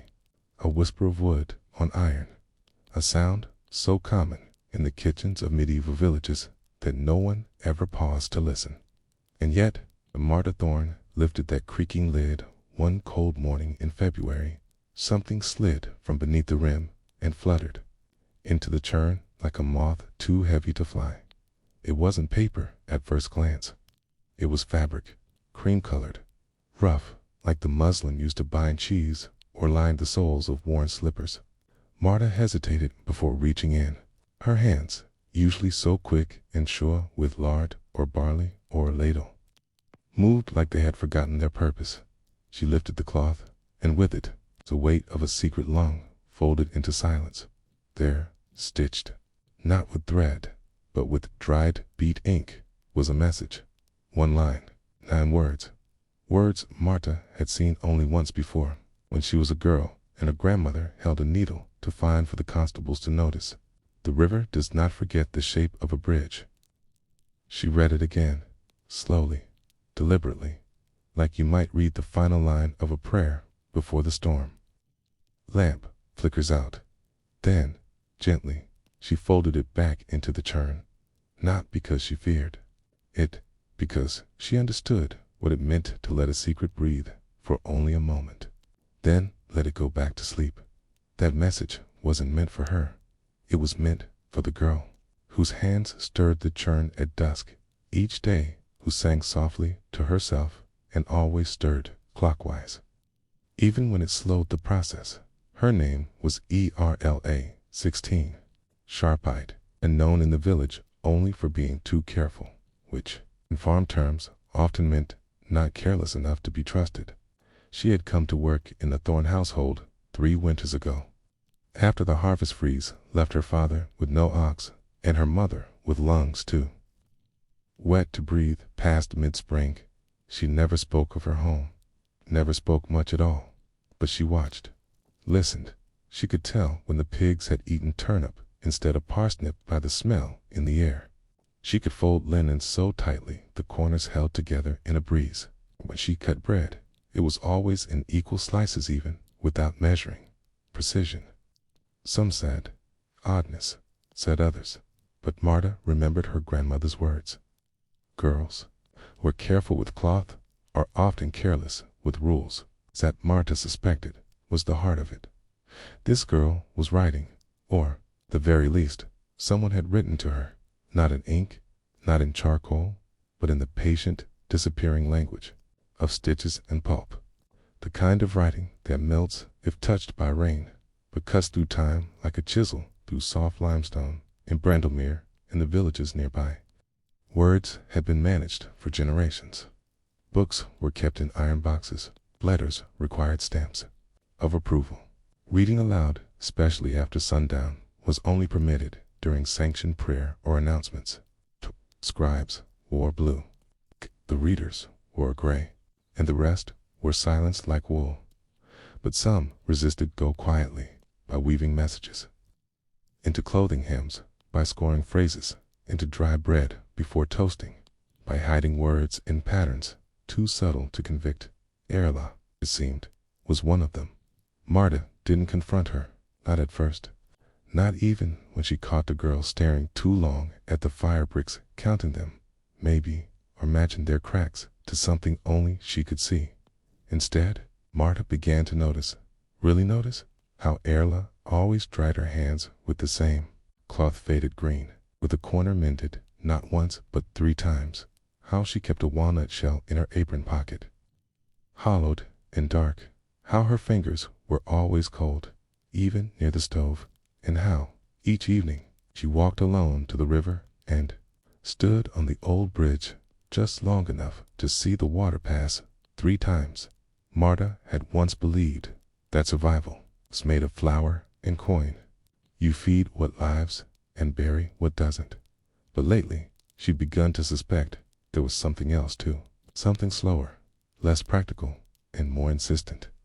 A kind of memory that doesn't need a name, only a rhythm. One night, she followed Erla, not out of suspicion, out of worry. The bridge was old. Its slats curved from years of ice. Children weren't allowed to cross it after sundown, but Erla didn't cross. She stood, waited, and then, without ceremony, she placed the walnut shell on the middle rail. Marta hid behind a pine, watched, waited. At first, nothing. Then, a boy appeared, more than 10. He carried a pail of turnip water and a linen wrap.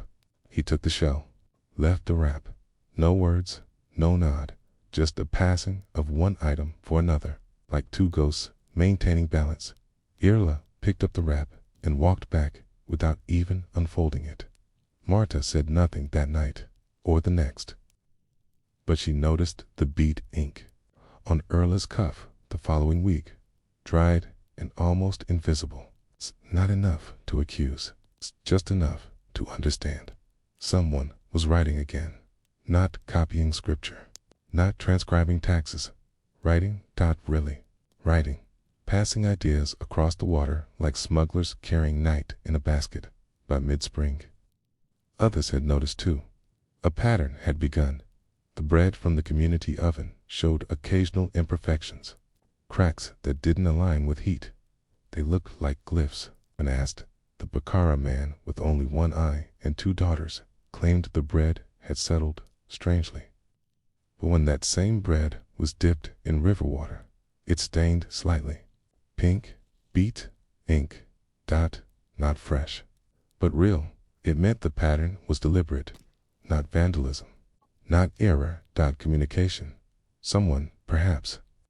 Many were using the dullest parts of village life to smuggle language into daylight. A seam here, a dough crack there, a churn-lit message that only lasted one stirring before the buttermilk erased it. The village council didn't notice, or if they did, they chose to ignore it. Their focus was on the salt levy and the growing disputes between Brandlemere and the northern trade outpost of Weldon Cross. But in the kitchens, in the baking stones, in the night walks to the bridge, something was reawakening. The idea that thought could survive in silence, that it didn't need paper or approval or ink sanctioned by the council. It only needed rhythm and something to hold it. By the time summer drew near and the barley lay ready for reaping, the butter churn had become something more than a kitchen tool. Martha Thorne had not told anyone about the stitched message, nor had she touched the cloth again she didn't need. 2. She had noticed other changes, subtle, slow, as unassuming as morning mist. A pattern had formed. Once a fortnight, something unusual appeared in the kitchen. A scrap of folded muslin under the barley sack, a piece of dry, beet-dyed flaxcloth tucked between the grain scoops. Once, a line etched faintly into the soot on the back of the chimney stone. They teach us silence so they can speak alone. No one admitted to it. No one spoke of it aloud. But the signs were clear. One or more likely, several someones had begun using domestic tools as couriers. The flour sack, the butter churn, the folds of cheesecloth hanging above the fire. These were no longer just vessels of rural survival. They had become messengers. Marta, ever the practical woman, continued her work as if nothing had changed. But in the back of her mind, something very old had stirred a story her grandmother once told her about women who marked the undersides of pie crusts with runes, who boiled paper into soup when soldiers came to search for forbidden texts. It was never the bold who survived, her grandmother had said. It was the ones who hid their courage in chores. That summer, bread became a language. Erla continued to bake loaves on her assigned nights. 3 round loaves each time. She never varied the shape, the size, or the baking time of the crusts. Began to tell stories, not overtly. There were no letters or words, not really. But patterns emerged. Tiny splits that repeated themselves. A triangle with 3 notches, a loop with a diagonal line, a series of bumps along one edge that, when touched, left beet red dust on the fingers. And Marta, who had once regarded bread as mere sustenance, began to treat each loaf like a letter. She learned the patterns, slowly. A triangle with 2 notches meant caution. A closed loop meant safety. A straight line bisected meant a message had been received and understood. But there were other shapes, too. Shapes that didn't repeat. Shapes that seemed more like questions than statements. One loaf arrived with a small, intentional hollow on its bottom. Inside was a curled leaf of dried nettle, dyed faintly pink, and pressed flat like parchment. It had no writing, but the shape of it folded 3 times and pinched at the corner matched the pattern of the muslin note she had once found in the churn. Someone was connecting the tools of the home, symbols of daily life, into a web of signs of quiet, flower-dusted rebellion. The question that lingered always was, for what purpose? What could a girl like Erla, or others like her, hope to accomplish in a village where reading after dark was punished with penance, and writing without approval was called sedition? But perhaps the goal wasn't to spark revolution. Perhaps the goal was simply memory, because something strange had begun to happen in Brandlemere. Children were remembering, not facts, not sermons, but shapes. The little ones, too young for school and too overlooked for scrutiny, began playing games that puzzled the adults. They etched odd patterns into the dirt behind the barns. They folded leaves into triangles and tucked them under stones. They recited rhymes that had no known origin but matched the cadence of the hidden bread marks, and when Erla passed by, they'd fall silent, not in fear, but in a kind of reverence. Marta watched, silently, her hands stiff from dough and heat. She had baked for 40 years, and never had bread seemed anything but necessary. But now it felt ceremonial, like each loaf might carry the thoughts of someone too afraid to speak. Then came the warning. It arrived not in the churn, not in the bread, but in the mouth of the village scribe, thin, sunburnt man named Pelric, who spoke in half-breaths and never made eye contact. He stopped by Marta's stall at the midsummer market. "I've been hearing things," he said, picking at a beat. "Things about patterns, about signs." Marta did not flinch. "Are you planning a harvest poem?" she asked flatly. Pelric chuckled, but without mirth. "No, not this year. Too many words floating about. The council worries some of them might stick." Then he looked her in the eye, just once. "Be careful what you knead into your bread, Marta Thorne." And with that, he walked away. That night, Marta found the butter churn empty, not just of cream, but of its story. The muslin was gone, no sign it had ever existed. The wood was clean, newly scrubbed to clean, and that's when she knew someone had searched it. Someone other than her. ERL came in late that evening. Her dress was stained with barley water. Her hands shook slightly as she stoked the fire. Marta said nothing. She sliced bread, not the newest loaf one from 2 days prior. The pattern was faint, 3 ridges along the side, 1 indentation on the back. She held it up, slowly, for Erla to see. The girl nodded. Barely, but it was enough. Something had happened, and they both knew the silence had grown thinner by the end of summer. The bread messages had stopped. The loaves still came, 3 at a time, but they were uniform, symmetrical, too perfect. The dough no longer bore secrets. The churn no longer whispered. And Erla was not the same. She still stirred the butter, still folded cloth, still cleaned the hearth without instruction. But her eyes had changed. They no longer searched the corners, no longer tracked the light across the wall. They stared inward, like someone listening to a sound only she could hear. Marta watched her for weeks, waiting, hoping. Then, one morning, a small girl arrived at the back door. She carried a square of wool, folded precisely. "My mother said to give this to the kitchen lady," she whispered. Marta took it, opened it. Inside was a patch of dried bread, stiff, crumbling, pressed flat. On its underside, 3 notches. 1 loop, a short line. Caution, connection, receipt. The language was still alive. Somewhere, Marta looked at Erla, who had not moved, and slowly, the girl began to hum. Not a song of prayer, not a song of grief. A bread rhythm, familiar, low, measured. Marta nodded. The silence wasn't permanent. It had only gone underground, like a seed in the frost, waiting, always waiting for the next chance to rise. And so the question remained, if silence can be folded into a loaf, into cloth, into butter, then how many more stories have we eaten without knowing? It was autumn when the village changed. Not abruptly, not like a storm snapping branches, but more like a creeping rot, quiet, colorless, and slow. The butter thickened faster than usual. The loaves tasted of old flour and smoke. And the words, those, hidden beneath the crust, stitched between the threads, folded into the churn, stopped appearing altogether. No one spoke of it.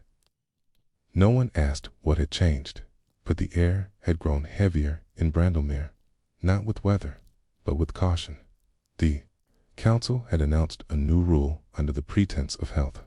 All communal food tools were to be inspected weekly by the steward's clerk.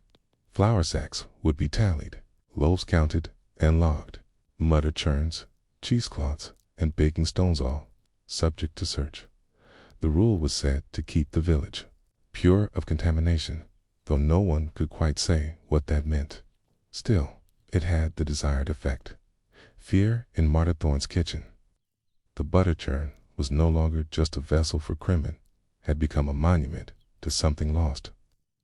Once, it had carried whispers, past symbols, even offered something like hope. Now it was only heavy and silent, and watched. The kitchen had been scrubbed so clean, it looked unfamiliar. All traces of the women's invisible network, the bread symbols, the folds of meaning tucked in fabric, the shadowy tongue written in flour dust, had vanished. Even the soot had been scraped from the chimney.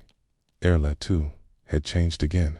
She still worked, still showed up on the same days, still turned to churn in steady rhythm. But she moved like a girl, surrounded by glass, careful, detached, translucent. She didn't sing anymore, didn't tilt her head toward the sound of the fire or lean into conversation. Her eyes no longer searched Marta's face for approval or guidance. They simply stared ahead, as if following a path. Kay could not see. Something had happened, something neither of them could speak of, and yet Marta still waited, not out of stubbornness, not even out of hope, but because something deep inside her refused to believe that all this assembles. The messages, the quiet revolution stitched into the fabric of daily labor, could vanish so completely. Surely, it must survive somewhere. If not in letters, then in hands. If not in hands, then in rhythm. If not in rhythm, then in memory. And then, one morning, she found the milk had stilled. It had curdled into churn overnight without being touched. She hadn't known that was possible. The surface was hard, like skin, and beneath it, embedded deep in a thick, pale mass, was a knot of thread, red, barely visible. She cut it out, washed it, uncurled the fibers with the point of a spoon. Not muslin, not paper, a linen cord. Knotted 7 times. She stared at it, and then she remembered. 7 was Erla's age when her mother died. 7 was the number of marks burned into the old abbey door when the friars left. 7 had been the count of girls who, 5 winters ago, were denied entry to the Readers' Guild for lack of interest. 7 knots. A number, a pattern, a memory. That night, Marta didn't sleep. Instead, she baked, not for trade, not for the steward's inventory. She baked to remember. She shaped 7 loaves, each slightly uneven. She left them unmarked, visibly, but in their shaping, in the way. The dough was folded. There was rhythm, message, code. The first loaf was dense, knotted. The second, soft and round. The third, hollowed at its base. By morning, they were gone, vanished from her doorstep without a trace. No note left behind. No evidence of who had taken them. But in the following days, things shifted again. A child passed by with a loop of red thread round her wrist. An old woman hummed a rhythm at the well that Marta hadn't heard in months, and in the ashes beneath the hearth, a faint mark 3 dots. Then a loop, caution, safety dot, and then it came. One evening, when Marta stepped out to hang herbs near the back door, she saw Erla waiting at the fence. The girl looked different, not freer, but firmer, as if her silence had found new weight. She held something in her hand. It was a wax-sealed fold of linen. No writing, just a single pressed thumbprint in ashdot. She handed it to Marta without a word, then turned and walked away into the dark. Marta brought it inside, peeled back the seal, and opened the fold. Inside was a list, not names, but trades. Baker, churner, flax, weaver, brewer, spinner, hearthmaid, scribite. Wasn't a message of rebellion. It was a record of roles of women whose hands passed through every corner of the village, whose tools were watched, whose labor was policed, but whose movements were still theirs. At the bottom of the list, a line etched in beat dye: when the mouth is shut, the hands will speak. Marta closed her eyes, and for the first time in weeks, breathed without fear. The network was still alive, not in a way it had been visible, hopeful, clumsy, but in a new form, more cautious, more deliberate. Each trade had become a keeper of a fragment. The weaver kept the patterns, the brewer passed the rhythm, the hearthmaid carried memory in soot. Each task was now a tongue, each woman verse in a poem too long to silence, and Erla had grown into the role not of leader, but of root, deep and unseen. That night, Marta left the butter churn untouched.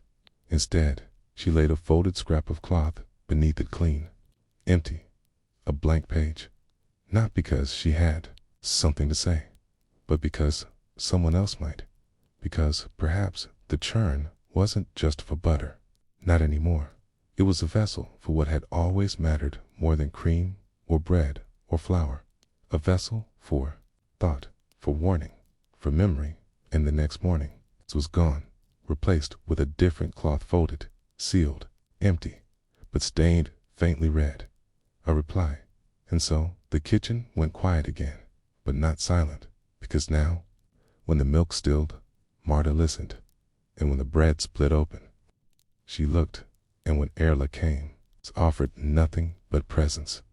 And that was enough, because the hand still spoke, even when the council watched, even when the rules thickened like spoiled cream, even when the world demanded stillness. The message passed, unspoken, unchanged. We are not gone. We are only underground, and we remember, still, always, quietly, quietly. The sky over Aberfell Bay was not like sky elsewhere, never fully cleared, even at noon, when the tide drew back its silver tongue and the gulls traced slow loops above the boat masts. There lingered a low gauze of moisture in the air, like the breath of a sleeping beast stretched across the sky. Nothing dried here quickly, not wool, not letters, and certainly not memories. Ellen Chuid did not mind. She had lived all her life in this small corner of sea-bitten Wales, where the chimneys were black with kelp smoke, and the walls of every home smelled faintly of salt, damp, and potato. She had buried 2 husbands, birthed 4 children, outlived 3, and had long ago ceased expecting much from anyone least of all the church, whose Bibles were chained to lecterns and whose sermons rarely included women's names. And yet, Ellen owned a book, a small one, leather warped from moisture. The spine had split in the center and been stitched shut with twine, like a poorly healed scar. The pages, though, were still legible, hand-copied, slanted script in fading brown ink. A Welsh psalter, she'd once said, though anyone who had seen it close would know it wasn't strictly a psalter.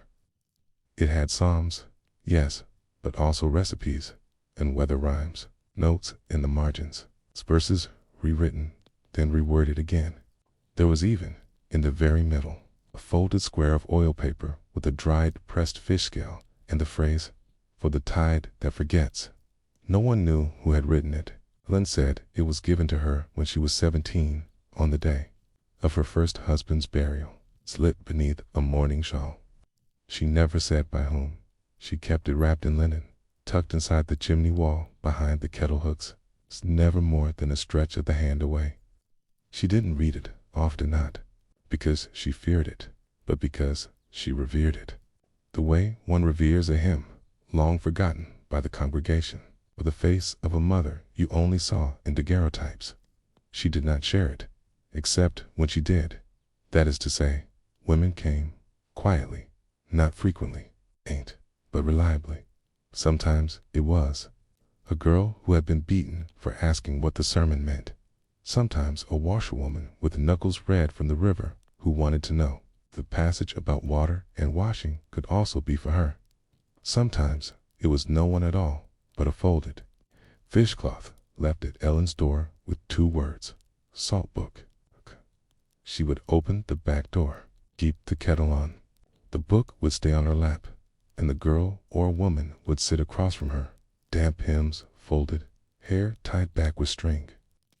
Ellen would read aloud, slowly, like a tide gathering at the ankles, never after sunset, though, not because it was forbidden, but because the fog carried sound too far at night. Whispers could travel across roof beams, through chimneys, round stones, and because one winter night, many years ago, someone had tried to burn her house down. She never spoke of that night, but after it, she always locked the shutters and began placing flat stones in the hearth when no fire was lit, each one carved faintly with a different mark. A cross, a fish, a tied curl, a flame with no stem. It was her own kind of liturgy, her own kind of safety. And so, the salt book, as some in the village had come to call it, though never allowed, remained hidden and whole. A relic not of power, but of stubbornness. Not a weapon, just a whisper until the girl with the cold tattoos came. She arrived on a Wednesday. Not that days mattered much in Aberfell Bay, where market days shifted with the weather, and most folk counted their weeks by the rhythm of the tide. But Ellen remembered it was a Wednesday because the bread had overproofed and she had forgotten to salt the butter. The girl did not knock. She stood in the doorway, soaked from waist to toe, her arms wrapped in sailcloth. Her eyes ringed with fatigue. "I was told you have the book," she said, without greeting.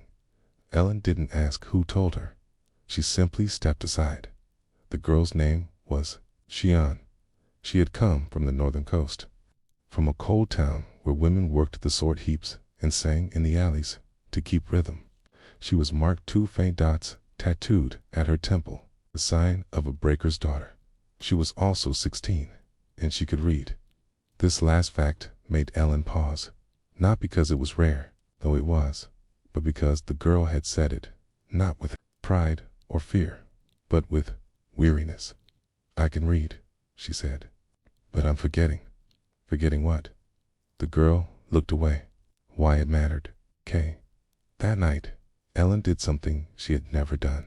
She took the book not just to her lap, but to the center of the kitchen table. She unwrapped it, laid it flat, lit 3 tallow candles around it, not just one, and she invited the girl to read it herself. Shian reached for the book with hands that trembled, not with fear, but with recognition. She turned the pages like one might trace a shoreline they used to walk. Her lips moved silently. She paused at the margins. Sometimes she smiled not because something was funny, but because something returned. After an hour, she looked up. "You added to it," she said. Ellen nodded. "All these marks in the corners. Not just verses, but sounds, like songs." "They're not mine," Ellen replied. "They're from others." And it was true. The book had grown fat over the years, not from her words, but from the additions of those who had passed through small scrawls, quick notes, verses corrected to match how they were sung. A living book, a salted book, preserved not in ink but in presence. Shian stayed 3 days. She helped in the kitchen, fixed the leaking flue, re-waxed the kettle chain. And each night, before sunset, she read 1 psalm from the book aloud, not to Ellen, but to the air, to the walls, to the chimney. Ellen never asked why. And then, on the 4th morning, Shian was gone. No note, no trace. Only the book remained, and when Ellen turned to the back page, she found something added. A psalm dot written in a rough, scrawled hand. Barely legible, it read, "The tongue is a coal, but the breath is tide. The mouth burns out, but the current will bide. When the book is salt, and the night is clear, a voice shall rise where none can hear." Ellen closed the book. She sat for a long time in the cold kitchen. She did not weep. She simply lit the candles again and whispered the verse back. Once, just once, then folded the book back into its cloth and placed it behind the kettle once more. The weeks passed without Shian, and the weather turned, as it often did along the Welsh coast. Rain grew heavier. Chimneys choked with peat smoke. Sea walls groaned beneath waves, thick with sediment and sorrow. Ellen's kettle never stopped hissing. She waited, but not in a way one waits for a guest.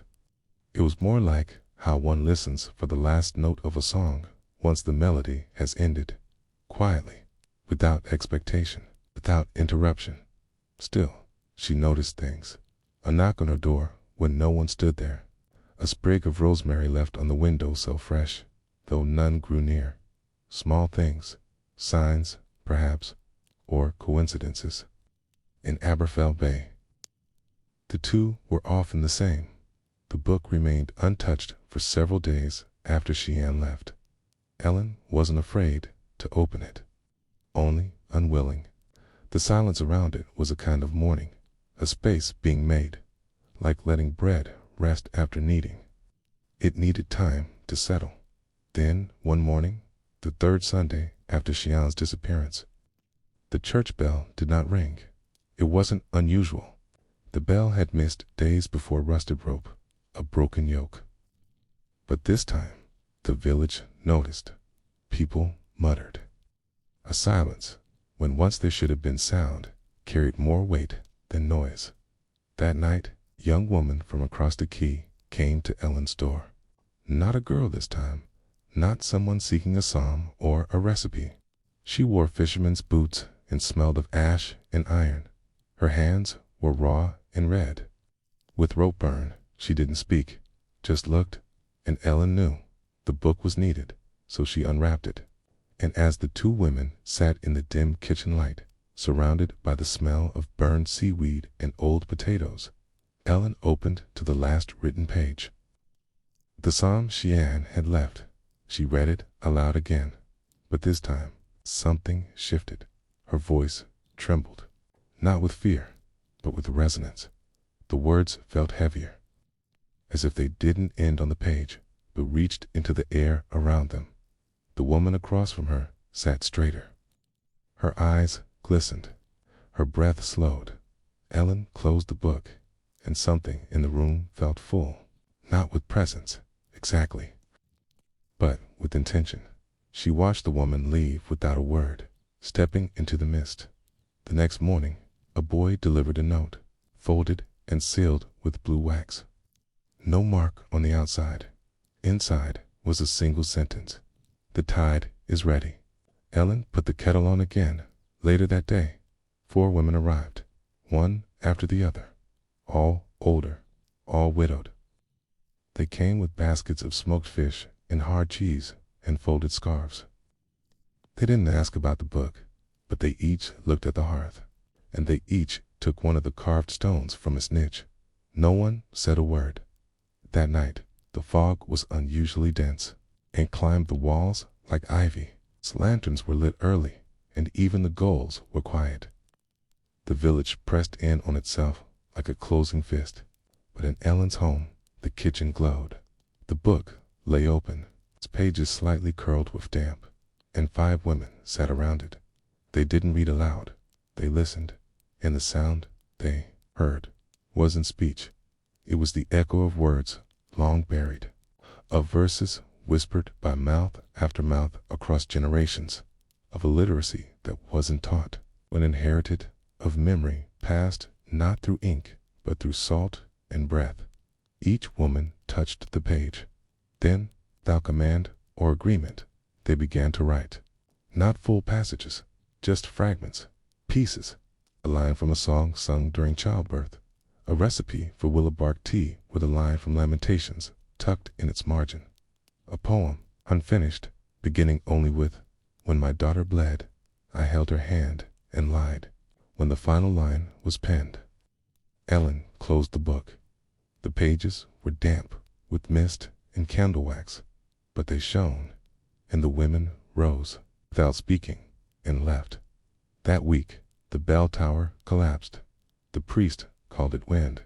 Others called it rot. But some quietly began to whisper of the book, not in reverence, not in fear, but with hope. It had returned, okay, they said.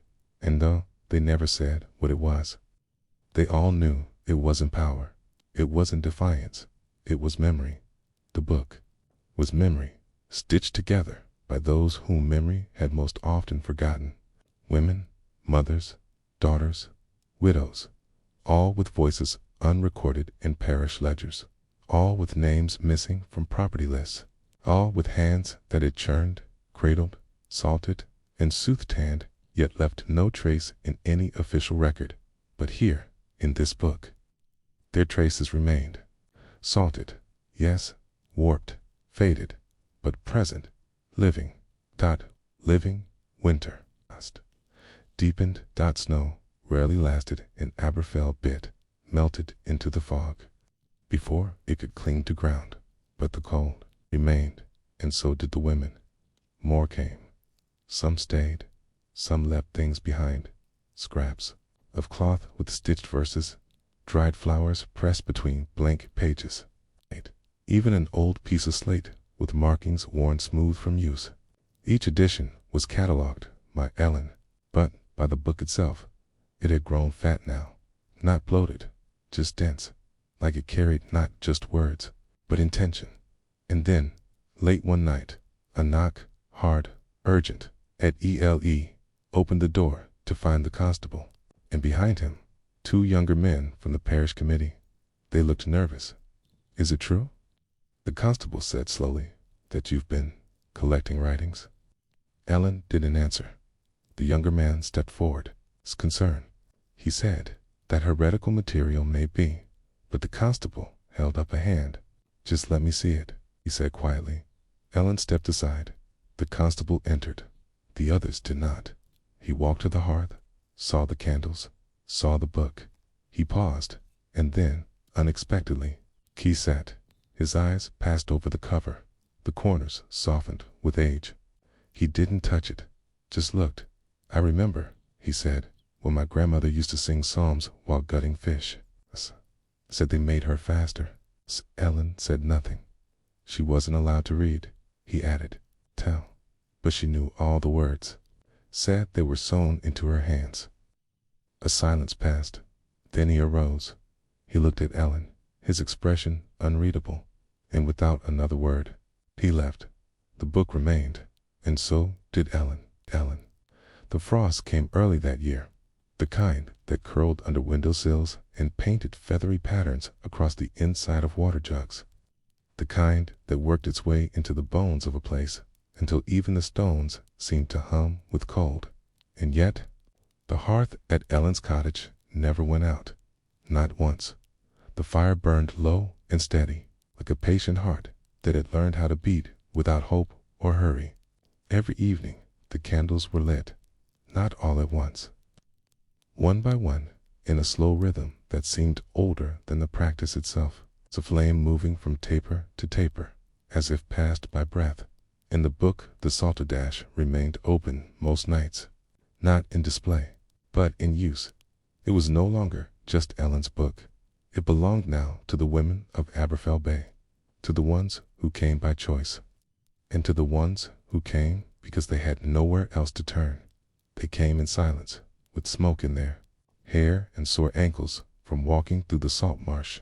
They brought with them nothing of value in the traditional sense, no silver, no coins, only folded linens, small pieces of driftwood, eggshells with lines etched faintly by pen, even pressed seaweed, stories, not the kind you'd hear in a sermon or find in a schoolroom, but the kind passed through mouths while kneading dough, whispered to crying daughters after the oil lamp had burned out. Some entries in the Psalter were now barely legible, written in ash on oiled parchment, or scratched with a broken slate stylus, but they were there, and more importantly, they were kept. The book had become more than a psalter. It had become a ledger of resistance, not loud, not bloody, not even particularly brave, but deeply persistent. This wasn't the kind of resistance that topples monarchs or shatters church doors. It was the kind that remembered, which, in a world so determined to forget them, was its own kind of rebellion. And Ellen, the quiet widow, with her kettle and her bare floorboards, had become its guardian, not its leader, not its priestess, just the one who kept the door open. Until one day, someone tried to shut it. It came with a letter, an official one, stamped with the wax seal of the local bishopric, folded with unnecessary precision, delivered not by a villager, but by a man on horseback who didn't dismount. Ellen read it once, twice, then tucked it behind a loose brick in the hearth. She didn't speak of it, but the next morning she added more peat to the fire. And that night, when the women came, she read aloud, not from the Psalter, but from memory. "Do not let your hearts be troubled," she said softly, her hands trembling slightly as she poured tea. Even if the words are written in water. The women understood. They stayed longer that night, and one by one, they added something to the Psalter, a verse half remembered, a name unspoken since childhood, a recipe for chestnut paste written beside a funeral chant. Each addition was small, but deliberate. They weren't preserving knowledge for posterity. They were preserving themselves. And then, 4 nights later, someone knocked after midnight. It was not a familiar knock, not the slow, soft tap of a woman with calloused hands and heavy skirts. This one was sharp, uncertain, male.elen. Opened the door. The young priest from the parish stood there, collar askew, eyes red from either drink or cold. His hat was gone, and the rain had matted his hair to his forehead. "I shouldn't be here," he said immediately. Ellen did not respond. He stepped inside anyway, stood by the fire. Did not sit. "I read it," he said. "The Psalter. Or what it's become." Ellen tilted her head slightly. He looked down. "I wasn't meant to see it. One of the older women left a page behind in the pew last week. It was tucked inside a hymn book." He exhaled, slow and shaken. There was a verse I didn't recognize, not biblical. It spoke of women keeping time by the moons of their bodies. I rubbed his face. "I've never read anything like it." Ellen poured a second cup of tea, placed it on the table. He didn't touch it. Instead, he reached into his coat and unfolded another letter. Same seal, same wax. This one was addressed to him. "I've been ordered to retrieve the book." He didn't say what would happen if he refused. He didn't need to. Ellen nodded once, then did something she rarely did. She stood, took the Psalter in both hands, and held it out to him. He looked at it, startled. "I can't," he said. "You must," she said, voice low, "but not before you read the page marked with ash." He hesitated, opened it. The page was almost blank, save for a few smudges and a line written in the soft, looping script of someone who had learned to write by watching, not by being taught. "This is not memory. This is living." The young priest's face changed. Something in it softened, and something else, something's harder dash settled. He closed the book, held it close to his chest. "I'll say it was never here." He left before dawn. Ellen never saw him again. By spring, the Psalter was gone, not destroyed, but hidden. Ellen wouldn't say where, not to the women who came, not to the boy who brought her sea eggs each week, not even to the wind, which had a way of repeating things it shouldn't. But the women kept coming anyway. They brought new items now, not to write with, but to remember through. A child's riddle, carved into driftwood, a lullaby, sewn into a patch of wool, a sea chart with tiny red crosses where the tides pulled. Strongest doubt the Psalter had been the spark. Now the fire was in them, scattered. Yes, flickering, but stubborn, and the bishop never came. Perhaps the priest had truly buried the report. Perhaps the sea had. Either way, Ellen's heart stayed warm, and years later, when Ellen herself no longer rose at dawn, no longer made tea, no longer opened the door others did, the cottage remained. The floorboards creaked the same. The wind hummed through the same cracks in the windowsill, and women still came. Not because they hoped to find the book, but because they had become the pages carrying the Psalter in themselves, every line memorized, Every line lived, every line rewritten in the soft light of kitchens, in the hush of childbirth, in the silent exchange of glances across fields, not in ink, but in rhythm that couldn't be confiscated, in rhythm that moved like breath, that waited and whispered, even when no one was listening, especially then. And rip, somewhere deep in, a box lined with waxcloth and dried sea moss, the psalter waited not to be read, but to be remembered, to be found not by those seeking power, but by those seeking each other, and maybe, one day, by a girl who would ask why some pages smelled faintly of rain and others of Ashdod, and who would not be scolded for asking, but encouraged to read on, even after sunset.